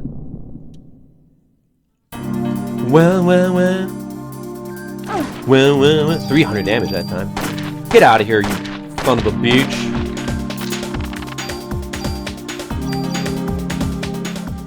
No revives that time.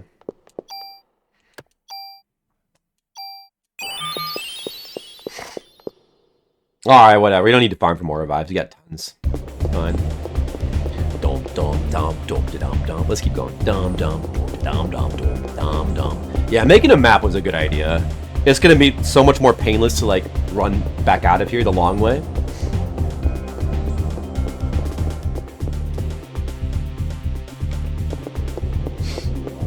That was a good idea. Elevate.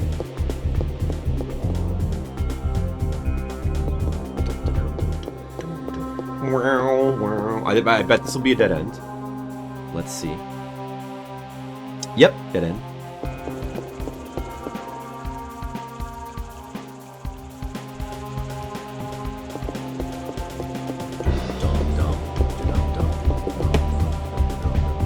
Wait, let me do it like this.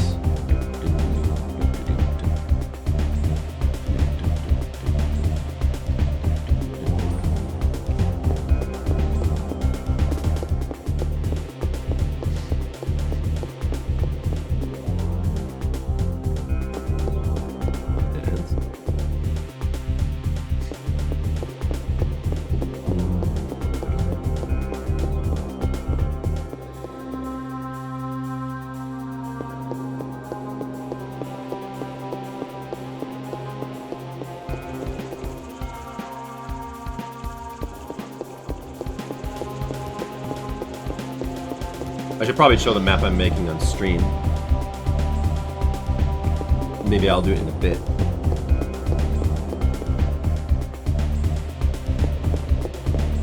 Alright, there's stairs.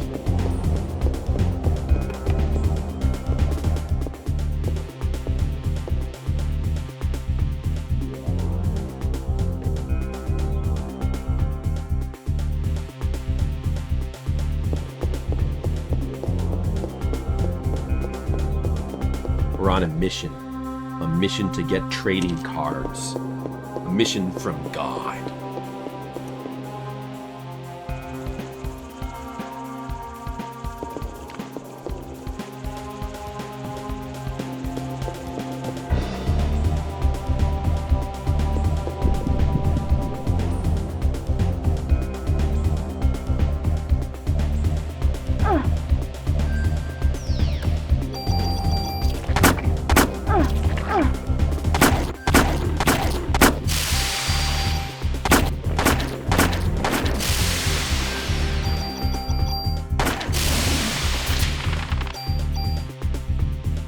Experience for those things.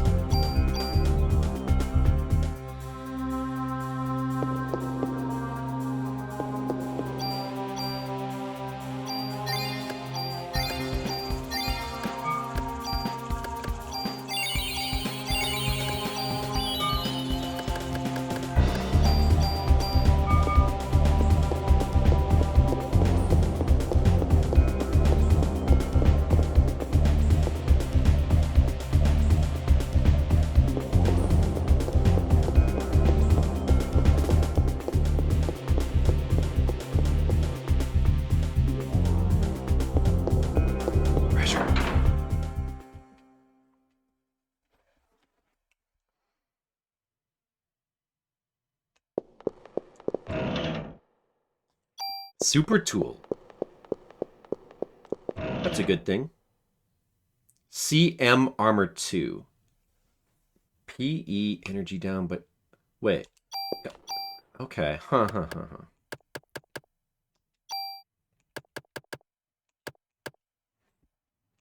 CR armor 2 is the ultimate one we want, but that's...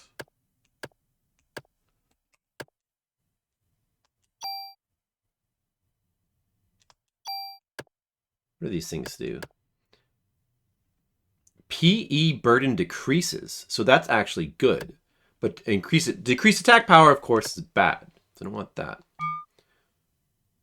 It could be... Okay, alright. Maybe it's usable. We can't really do anything with it right now. At any rate, that's good. Definitely going to want that.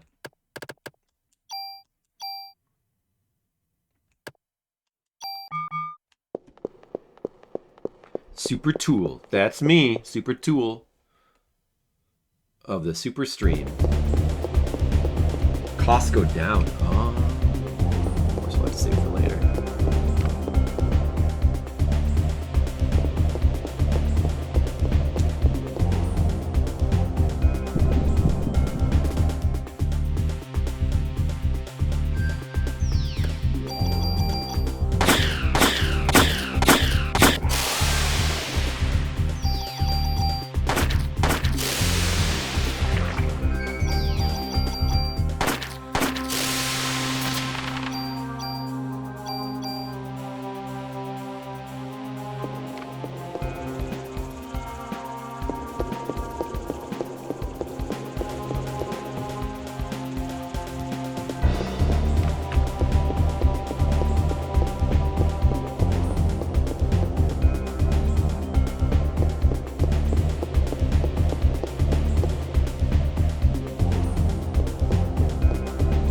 I don't think I'm gonna have time to.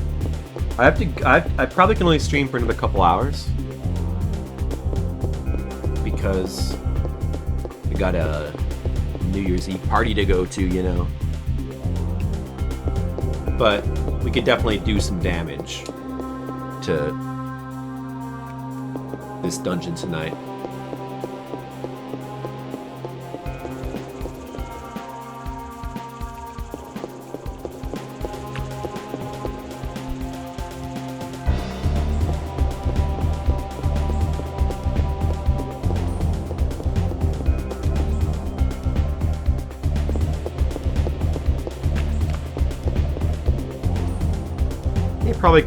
Probably could end up finishing 470. We'll see. I'm not overly concerned about whether I finish it or not.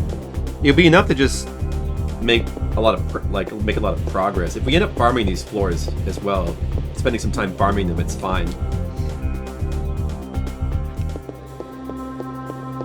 Getting on the level would be good.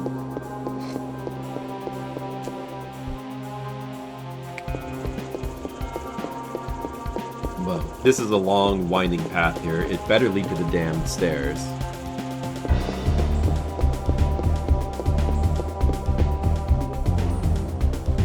It does. That's good. Alright. So there was a bunch of other paths that branched off. We didn't explore, but now we don't need to because they go nowhere. 65.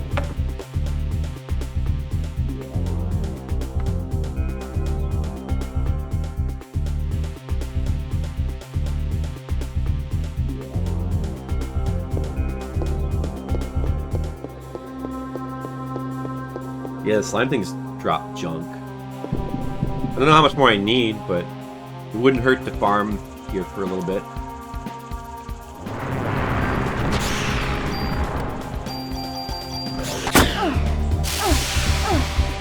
Ow, that hurts.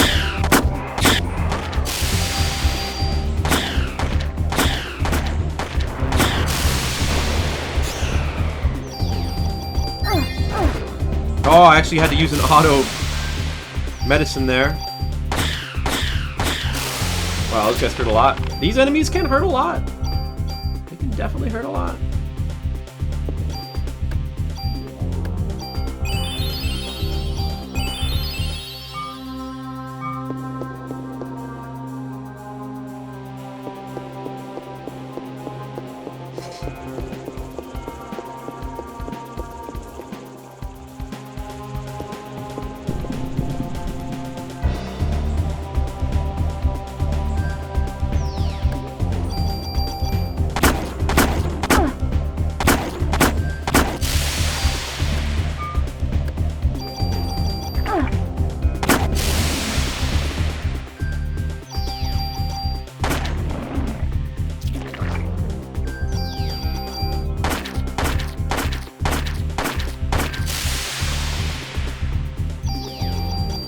These are obviously enemies from the main game, but they're obviously like souped up versions.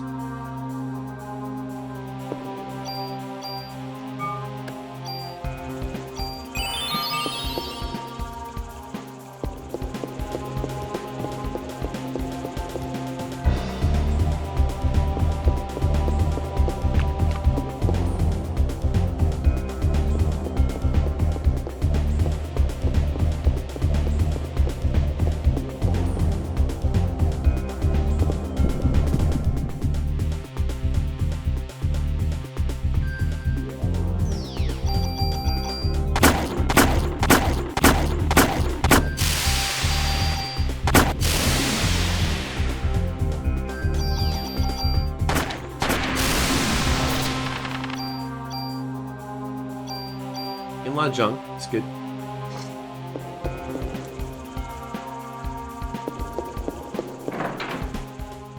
Treasure room.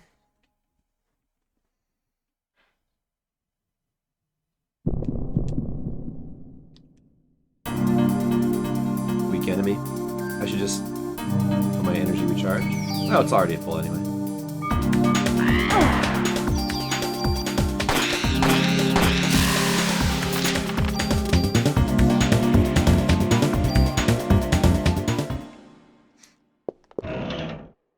Oh no, weak bird.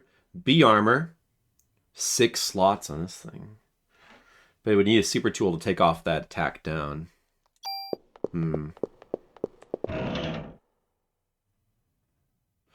Triple command. We finally found the legendary triple command here. Very valuable thing. But we need a super tool to get that off. There's a super tool.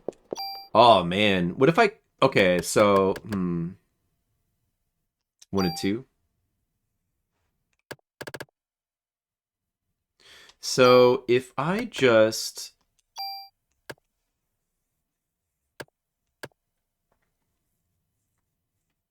Does this automatically replace the double command? I'm wondering. I guess it doesn't matter whether it does or not. Either way. I'll waste a super tool taking this +1 attack. What the heck?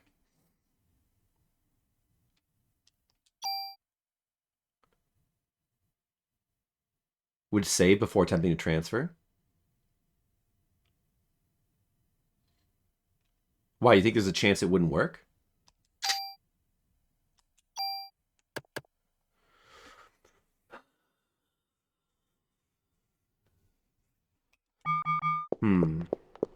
I feel like it's just gonna either overwrite it or it'll put both on, but then one will overwrite the other.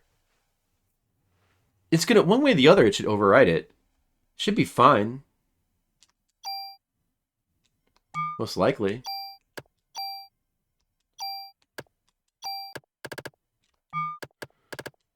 But now you got me nervous. Alright, I guess I'll wait. It's true, risking it would be... I mean, if we lost it... Of course, you made it sound like there's another source of it, but I don't know that for sure. There's no other source of it. Still, it should be fine anyway.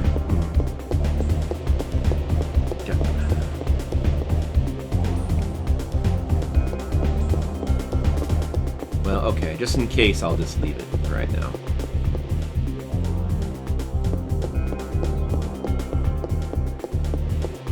There could just be one. Yeah, I don't know either.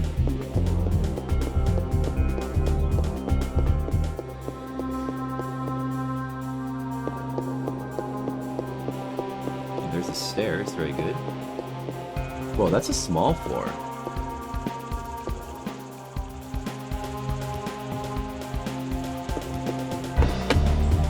66.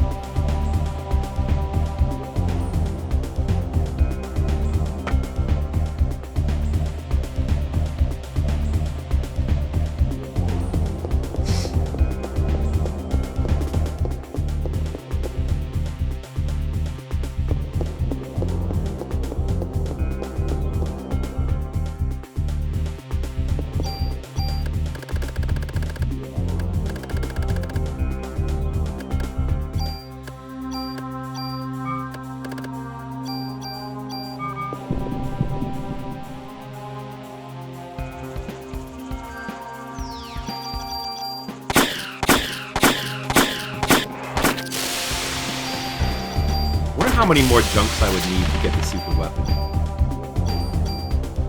I might want to just go ahead and go back the way, like, now. Even without the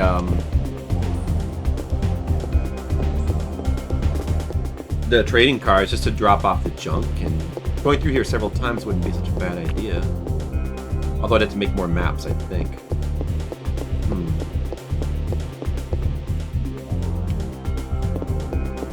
Best weapon.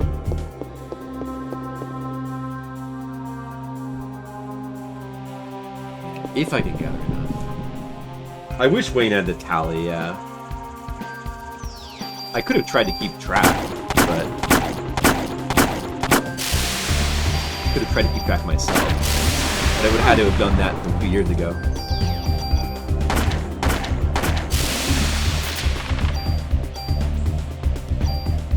Do I need to jump? We're out of space already.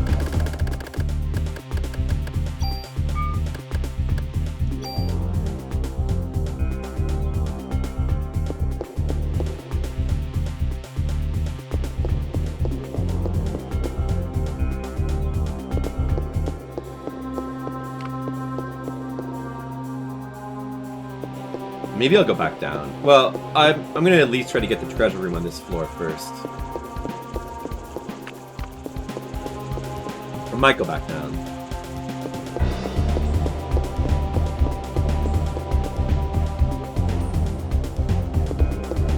Oh, there it is, though.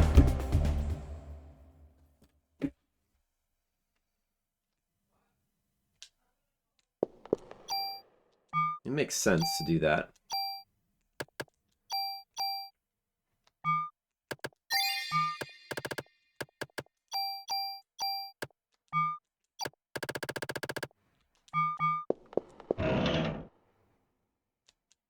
Damn, a monster.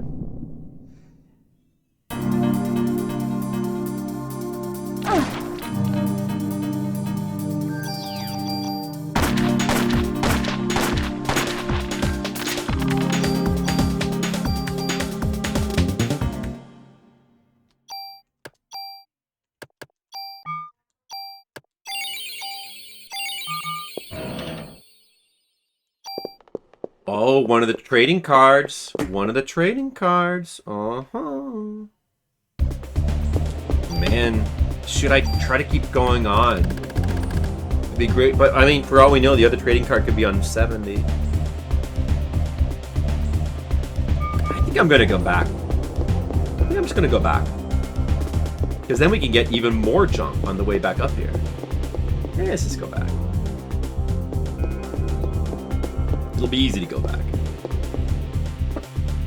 The grocery store before it closes. Gotta pick up some things to prepare for the festivities tonight. Alright, colic. I don't know. I may only stream another hour to an hour and a half, depending.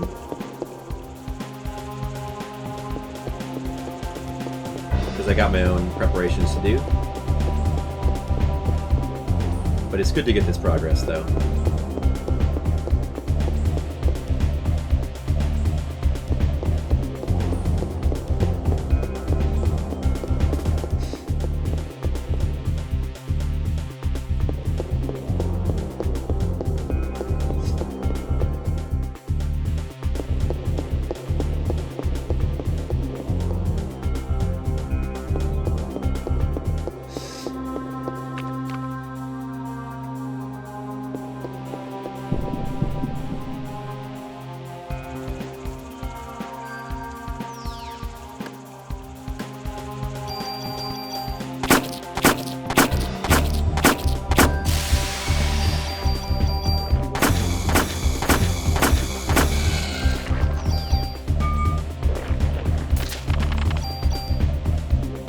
Oh, the junk! I need the junk! Oh no!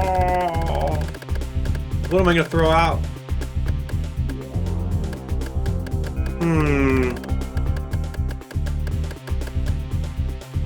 Medicine 4. There's nothing else. Nothing else I can throw out. Revives. It's a bit silly.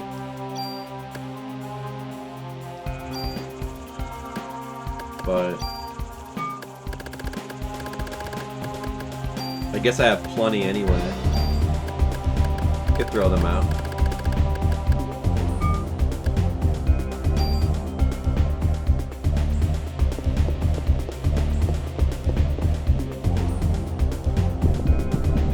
Maybe I should have left some junk in those treasure chests. Man.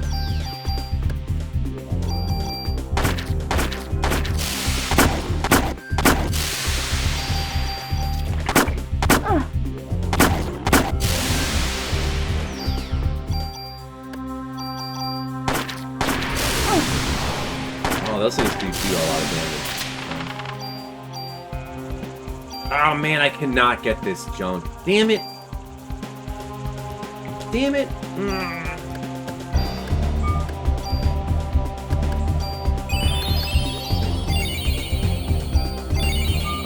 Just can't get it.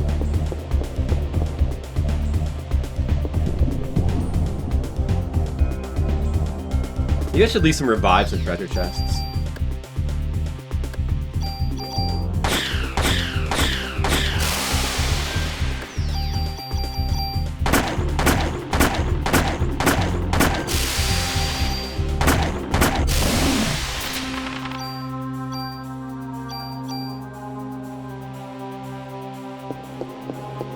Red mages is well prepared, good. I should be set for alcohol as well. Oh, another bear. At least he's good experience. Probably can do a ton of damage if you let him.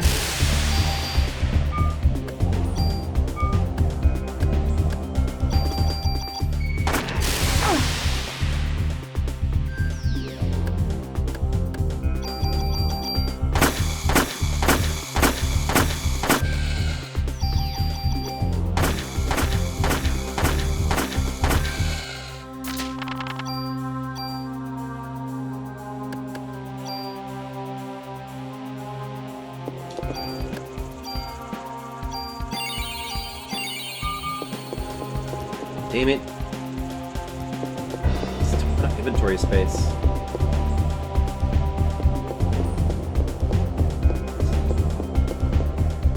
Can't even collect all this junk.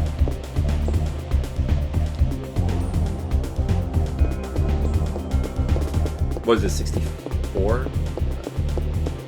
Perhaps I should leave some revives and some other key things in the treasure room here.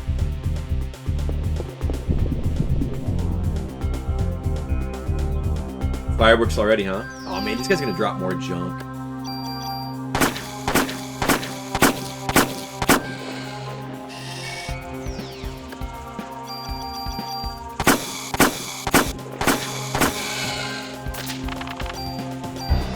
Can't take it.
You know, one thing that would have been cool, I guess they probably just didn't have enough data for this, or memory, or whatever, storage, or maybe not enough effort, but it would have been cool if the farther you went up the Chrysler Building, the more slime covered it got, the more there was, like, you were walking through just rooms filled with slime. It would have been cool. It would have been cool progression. Too bad they, these are all pre-rendered backgrounds, so they probably just didn't have the data for that, I guess. Alright, I'll leave some revives here. On floor 64.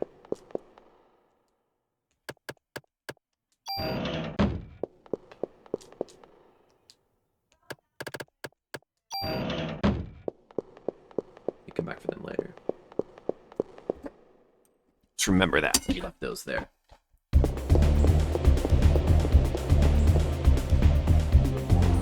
I mean, there are patches of slime, and you can see from the outside, from one of the windows, that the top floor of, or the upper floors are like surrounded by like red energy, and it's like a thing with the game where like later on in the game there's a lot of, because of all the slime that Eve commands. There's just like a lot of places that are covered in goo. I don't know, it would have been cool. Wait, where is this? Oh shoot, not that way.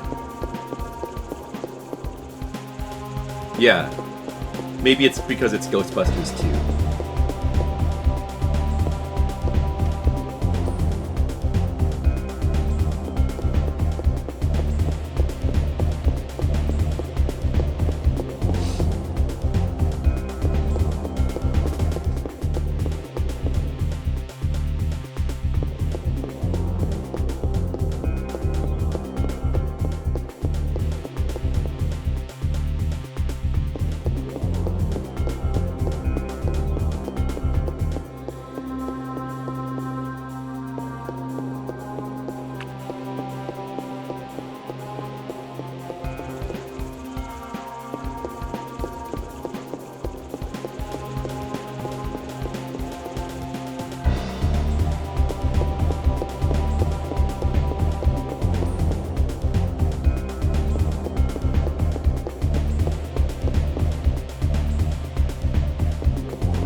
Should I leave anything here as well? I don't know. I want to take the rest of this stuff back with me.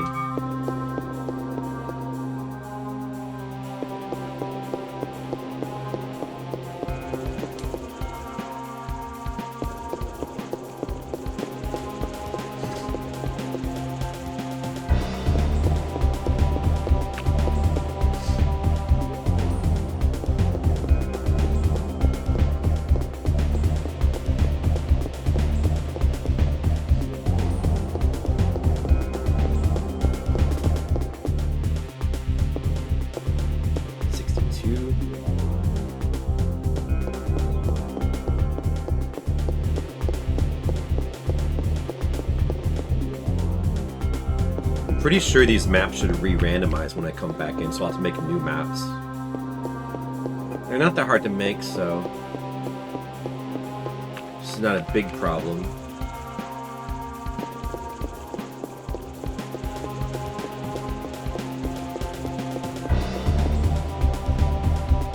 It would be great if they didn't re-randomize. Find out for sure when I come back in here. I'm pretty sure they're going to re-randomize.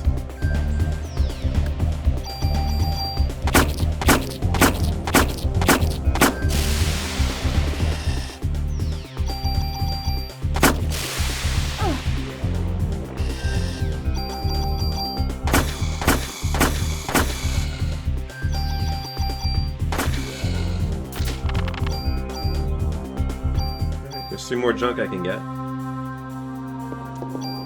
Get a good amount of junk here.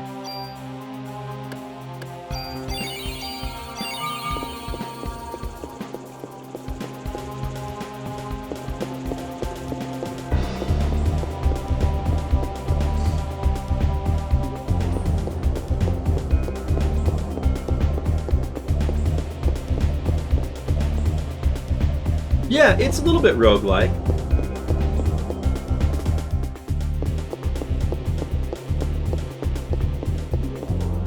That's probably the basic idea behind this place.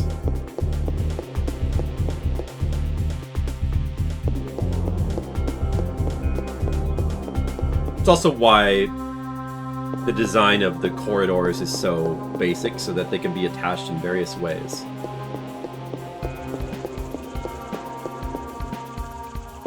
Only the boss floors, like every multiples of 10, are set and not random. But I'm still not entirely sure if they re-randomize when you leave and re-enter. I think they do, though.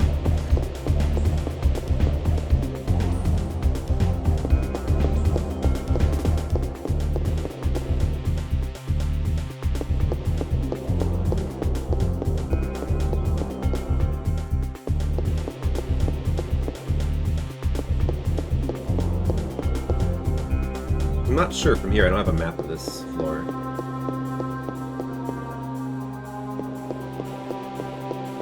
Must be the other way.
We're finally, like, it's still proportionally not as much experience as it should be, considering the strength of these enemies, but at least we're finally getting a little bit of experience from this stupid Chrysler Building. As I said, I think that's like my only real complaint with the Chrysler Building. There's a lack of experience you get. I just don't know why they designed it that way.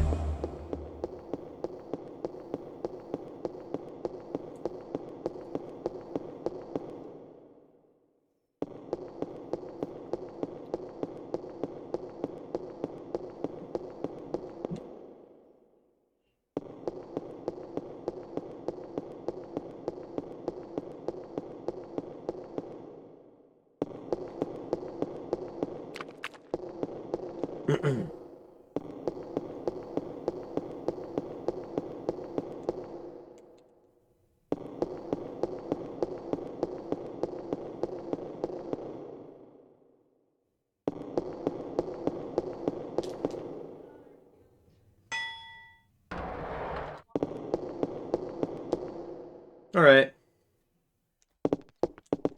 Only one rare trading card left to get. It's somewhere between 67 and 70. At least you cleared out the first 6 treasure rooms of these floors.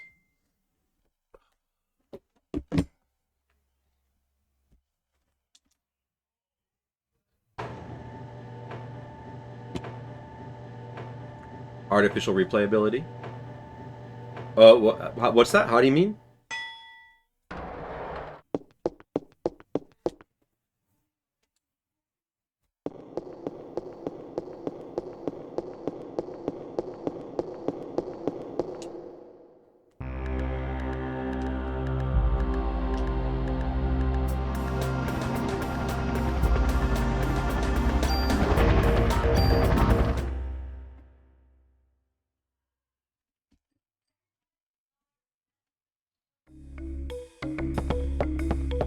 Do you mean just like the concept of randomizing things in general? Or the concept of, like, randomizing dungeons has its pros and cons, but it's obviously, it's a good way to add replayability to any kind of dungeon crawler, any kind of game.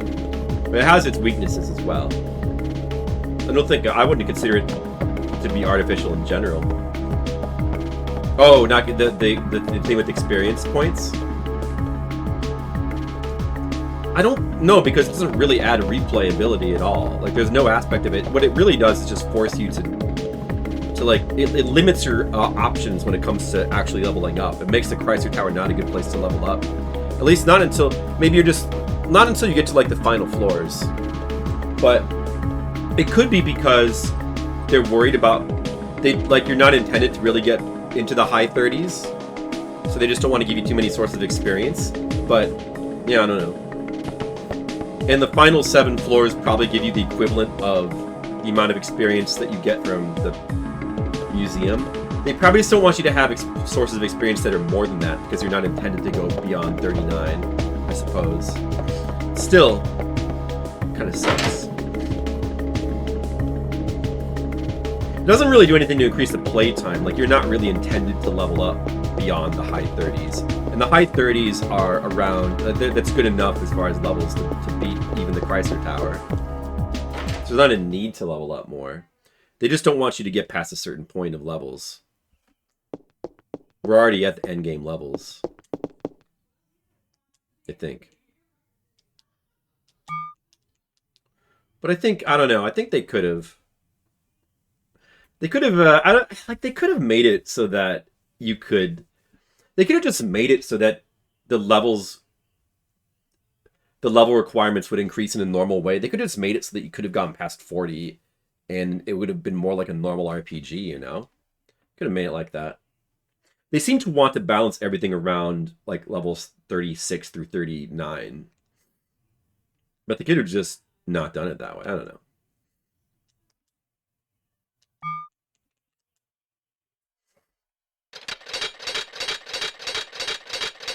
Yeah, we're already at the point of no return. We've mostly finished the regular game, but there's still the final chapter, chapter 6, with all the endgame stuff. And if we want, we can go and we can finish the game. Yeah, I probably will finish the game normally because it won't take that long after finishing the Chrysler Building.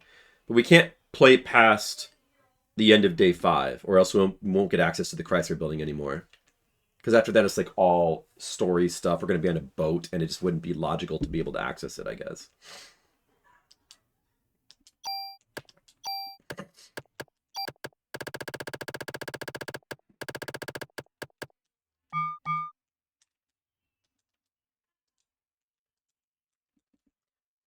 Maybe I'll go save and then try doing that thing with the tool. I'll save just in case there's something. Like the triple command, I can get that. You want that. What, like 2 super tools or like 1?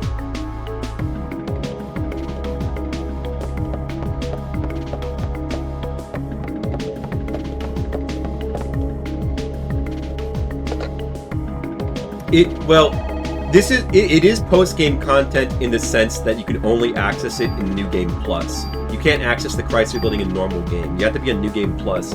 New Game Plus gives you certain, as I said before, gives you certain advantages. Nothing, like, it's the same as the base game. Aside from the Chrysler Building being available, it's the same as the base game. The enemies are not stronger, and you start from level 1. The only thing you bring in is your weapons and armor from the first playthrough, but the weapons and armor have like all these stats boosts rolled into them, so it's still a pretty sizable advantage you're bringing in, which you're then taking with you to the Chrysler Building, so they're accounting for that with the Chrysler Building content. The fact that you should have all these bonuses rolled up into your gear. And then you're going to get, and then playing through the game again gives you even more bonuses. Remember that like every weapon and armor you take, you can take the stats off them, and you can like stack them onto your weapons and armor. So all these boosts, these damage boosts and armor boosts are getting stacked up. And the Chrysler Building is accounting for you having all of those. And yeah, since you can't access it in the normal base game, it is certainly new game. It's certainly like end game stuff. But at the same time, we can still play through the base game again. And after the point of no return, we are mostly at the end of the normal game. There's still some... After we finish the Chrysler Building, we can then like do day 6 if we want to. But this is, I mean, I've already done it on stream before, but I'll do it again for the sake of closure. Because it doesn't take that long and it's fun.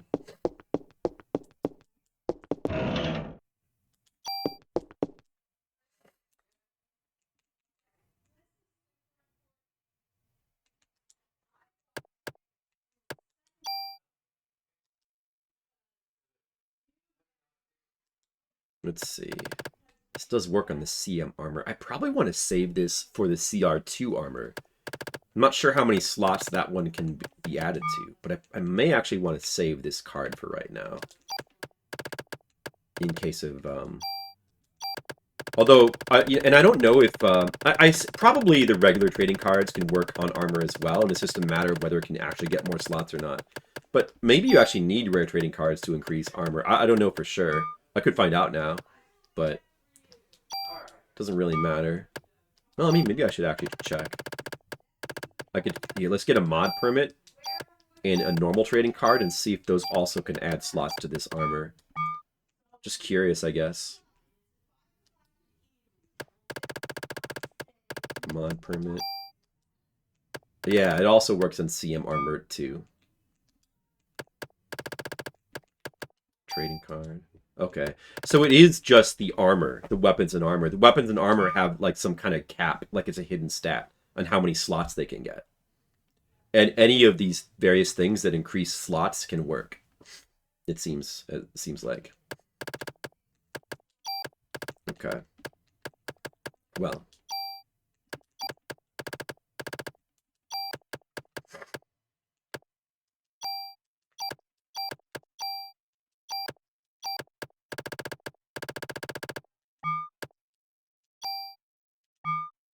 Okay. I'll keep one revive with me for emergencies. I've saved, right?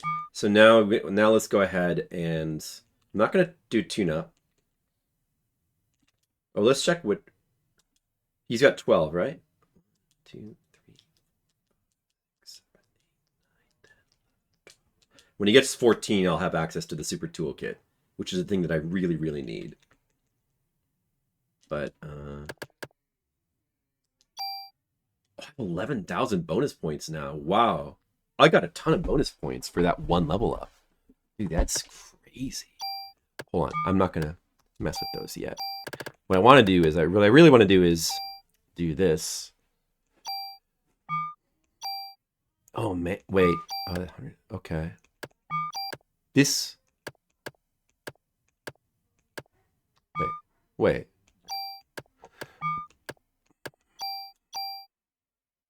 What's the base damage in this? 7858. I see. I was just curious.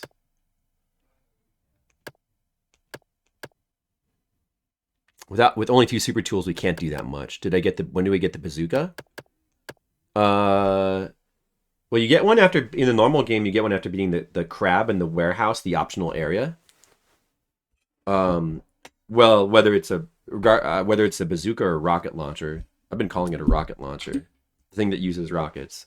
I think the best one you get is from the Chrysler Building. I think we already got it, unless there's a better one. But I'm not really sure. I think I'm better off just sticking with the normal gun that's upgraded over that. I don't know. Not really sure. Maybe the super high quality rocket launcher is worth using on the bosses. But yeah, what I really want to do is I want to put triple command on this, I guess. Let's just do it. So let's do this. It should overwrite the double command. I don't see how any accidents could happen. It's going to need a regular tool. Let's do it. Will be moved, and that will be lost. Yes. Okay. Yeah, it just replaces the double command with triple command. Of course, that's what we want. But then there's something else as well. We could put counterattack on it. I don't know if counterattack is actually a good thing on difficult bosses, because if you get hit, and she automatically starts shooting, it's just gonna like end up locking you in place so you get hit more. So like, I'm really not sure how beneficial counterattack actually is. Well, in any case, I'm gonna wait on putting that on my weapon now. What about the armor? Let's see. It'd be great if we could switch to this with the 30 extra base stats. Or this has got 6 slots. They both have attack down. I need to remove those things. There's no way I need to move 3 things off of that. I guess I could do with... I really want the inventory slots, though. With the 2 super tools I have... Let's see.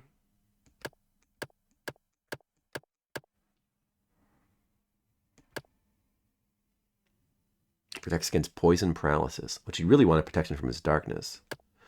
No, but we need, the problem is we need one super tool just to remove the attack down, I think. You need a super tool to remove that before you'd really want to use either of these. And then I need basically 3 super tools to get all the things off of this I would want onto these. So that's 4 super tools, and we only have 2. So it's just not enough. Unless I want to do like a partial moving onto this and start using this thing. The main thing is just the stats.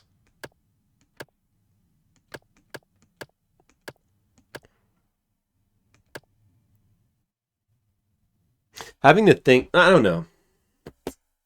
I don't know.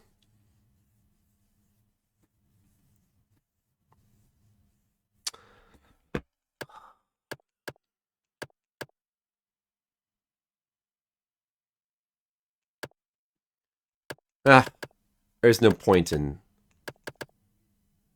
you know.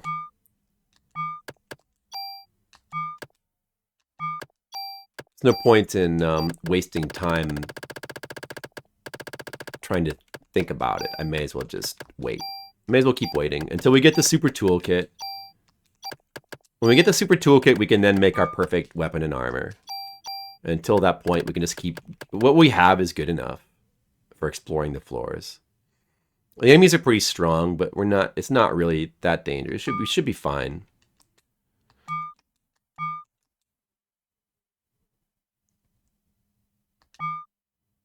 Actually, I don't need to bring this toolkit with me. We can put that away. The medicine 3s I'll take just for the sake of saving. Like, those will just end up getting used, so they're not really wasting any slots. And I probably want to have 1 revive for emergencies, but I don't really need to be bringing that much into the tower. I don't need to bring that much.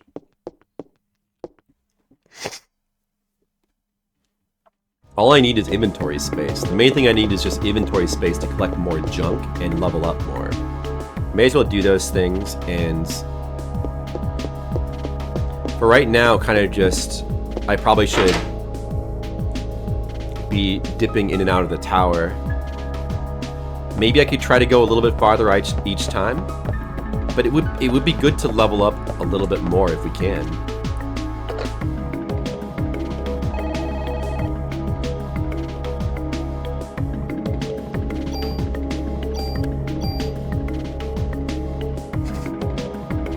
Level 36 is very attainable.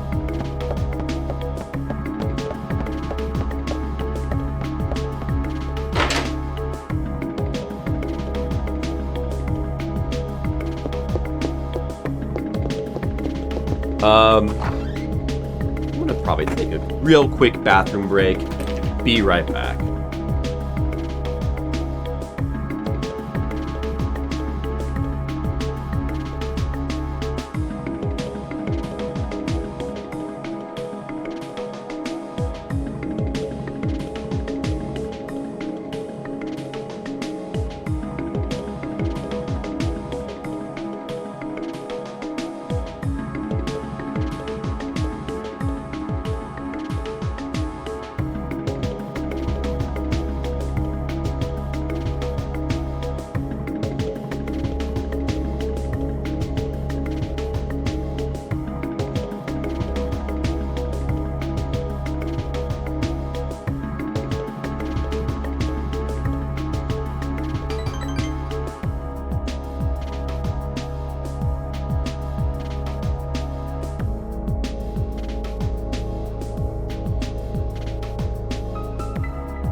All right.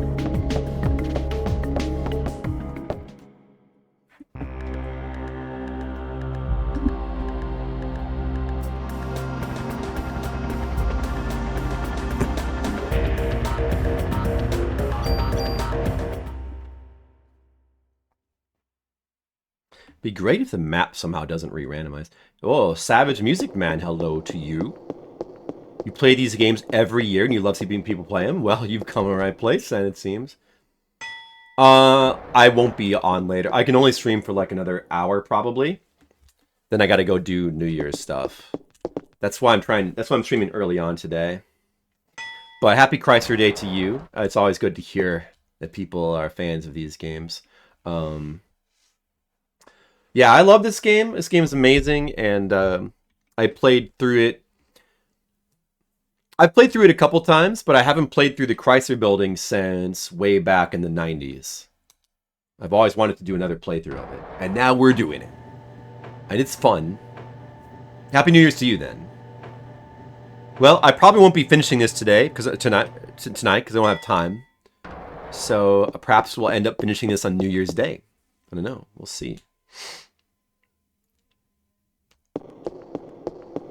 But there'll be one more stream of this game, at least. There's two ways I can approach the rest of the Chrysler Building right now. I can either try to rush through it, or I can try to kind of take it slow. Thinking we're gonna lean towards taking it kind of slow. I don't want to... We should try to milk these floors 60 through 70 for more experience and more junk while we can, I think. I think that's probably...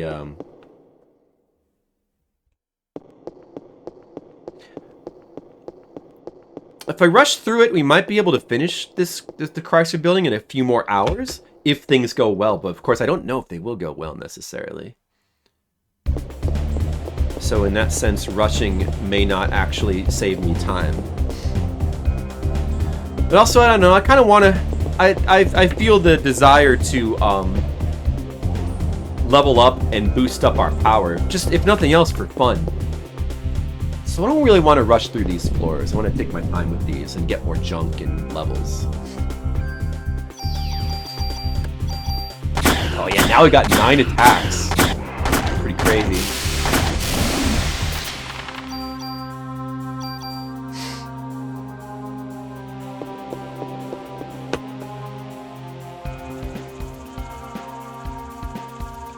Let me make a new map.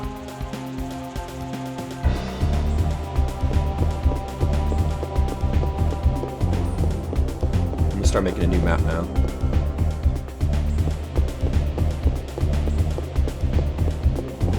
Alright, from 61, it helps that from 61 to 66 we no longer care about finding the treasure room. All we gotta do is find the stairs. So that does help with making things a bit quicker.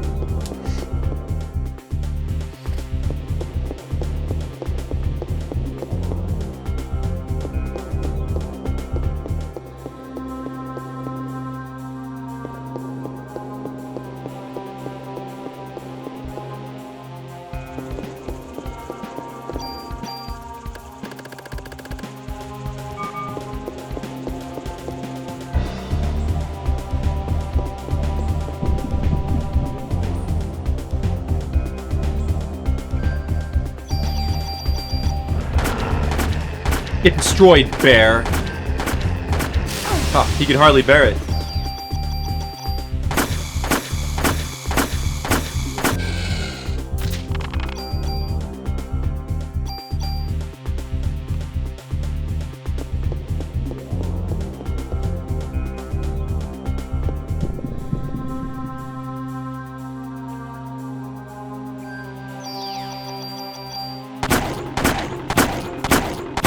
Having many gun shots can also be a good thing, and that I can keep enemies locked down for longer as well.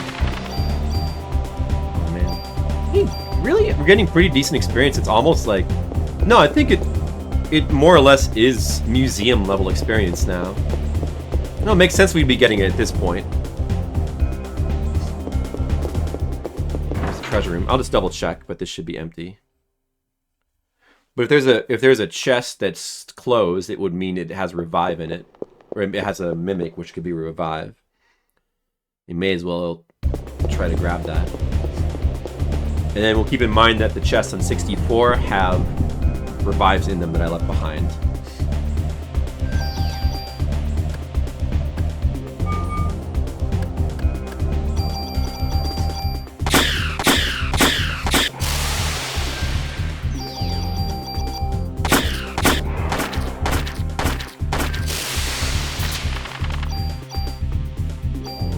Yeah, experience is going up pretty quick.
Alright, this floor merely makes you go around the long way, but there's the stairs finally.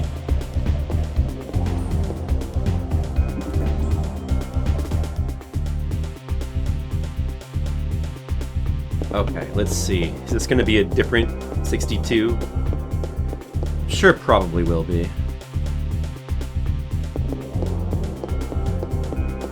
Yep, it's different. Yep, of course.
Be empty. Oh, I think it was. These could have respawned. These are monsters in boxes. Oh no, I guess they were regular. It was regular treasure.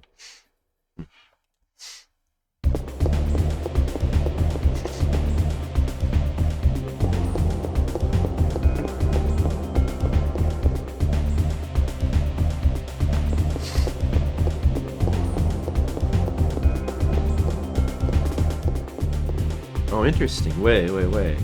So, the way it randomizes, then, is... So what I just noticed, I noticed something interesting.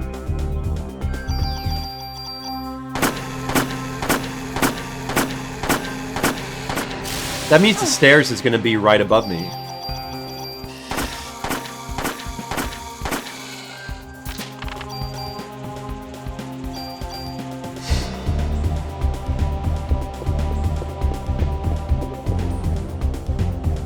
It's not totally random. It has different potential floor layout constructions. But that 60-second floor map there was the same as what was the map of 65th floor before.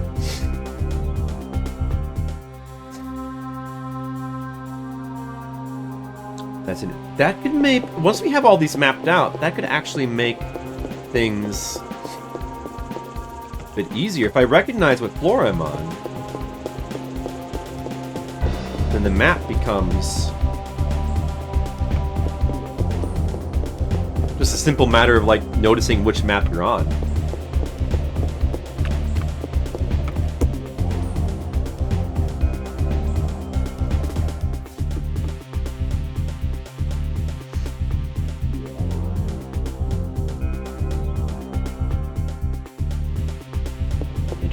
Interesting.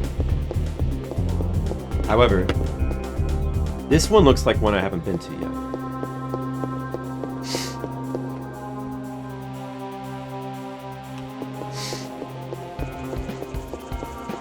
Also, I would wonder if there's more than 10 different potential combinations for each floor. Would that mean that the treasure rooms also randomize? Or the ones on... No, it probably doesn't mean that. The ones that were on 61... Well, actually, I don't know. Maybe they do. Like, maybe if you leave the treasure rooms on 67 through 70 untouched... Wait a second. Shoot, I messed this up. Could they be then redistributed so that, like, they're on lower floors? Or do those treasure rooms stay on 67 through 70? Like, I don't know the answer to that. I'm assuming they would stay on 67 through 70, but it's not guaranteed.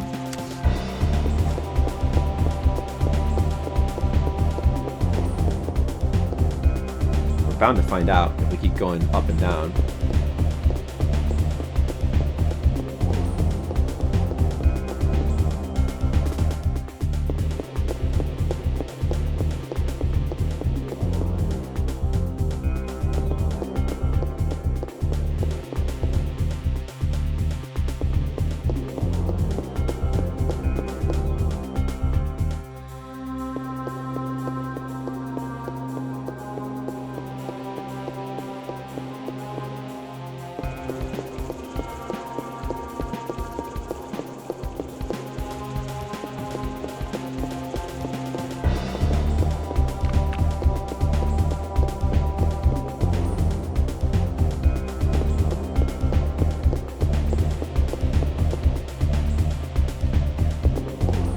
Stairs. Okay.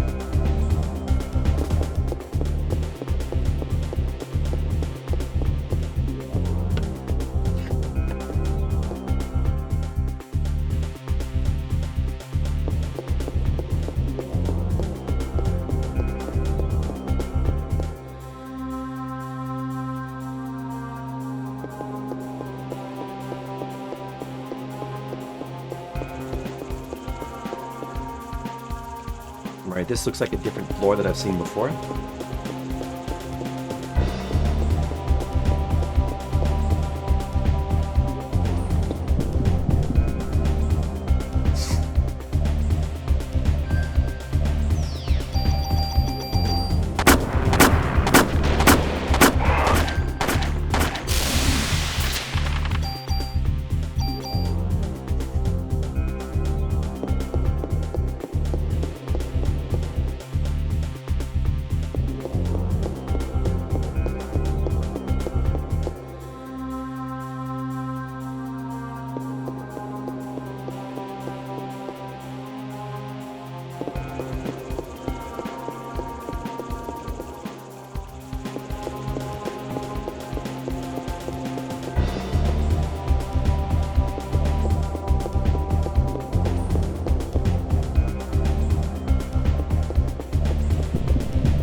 You know what?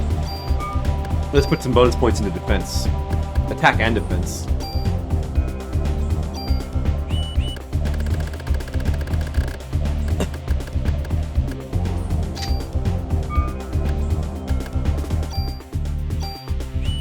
Especially defense.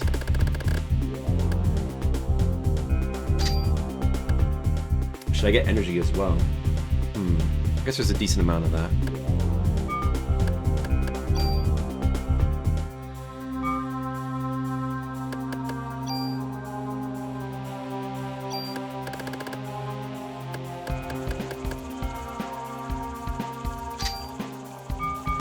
Can't go wrong with attack and defense, though.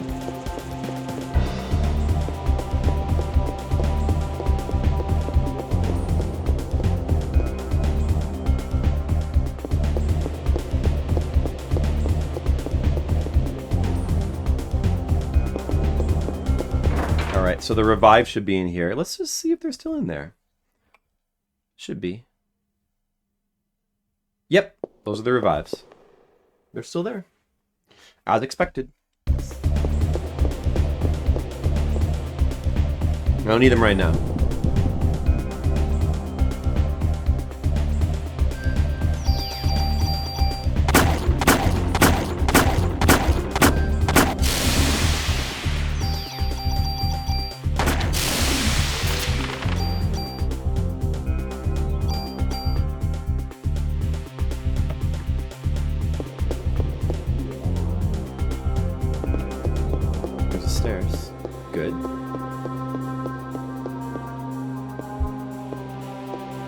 So I've got plenty of room for junk. So probably want to keep going here.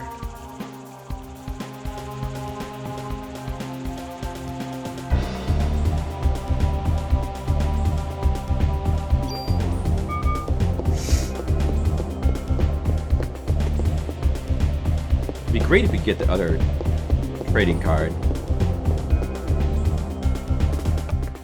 Darker Renoa, Happy New Year to you as well. And I'm probably only going to be doing an early stream today, so this is the time to get your Happy New Year's out as well. Everyone, the chat was a little bit more talkative earlier, but everyone's kind of settled down as we settle into grind mode right now. Sorry about that. Oh, I recognize... Wait, no? I don't recognize this. Do I have a map like this? No. Wait, maybe? No, I don't think I do. I don't think I do, actually. Don't have a map like this. I've just... Red Mages, grinding mode and target. Oh, it's good. It's good to have someone else grinding dungeons while you're grinding dungeons. So I've discovered that the way in which... I guess it makes sense. Because this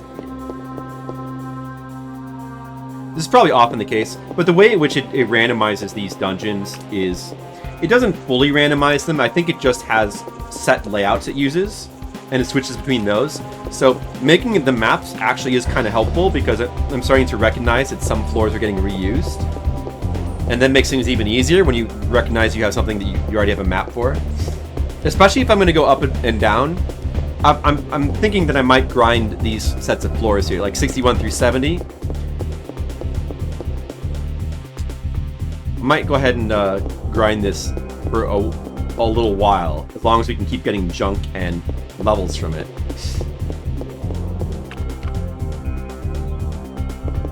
And we're just going to kind of take it slow until we get to the... We're not going to rush the level 70 boss, because I'm still worried about him.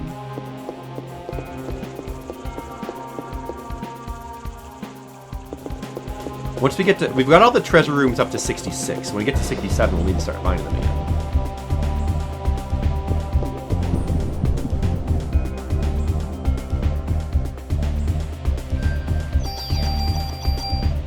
Grind that Tartarus, Red Mages. You teach that Tartarus a lesson. Almost leveled up again. You almost have enough experience to level up again. We're finally starting to be able to, like, get some levels in the Chrysler Building, which is good.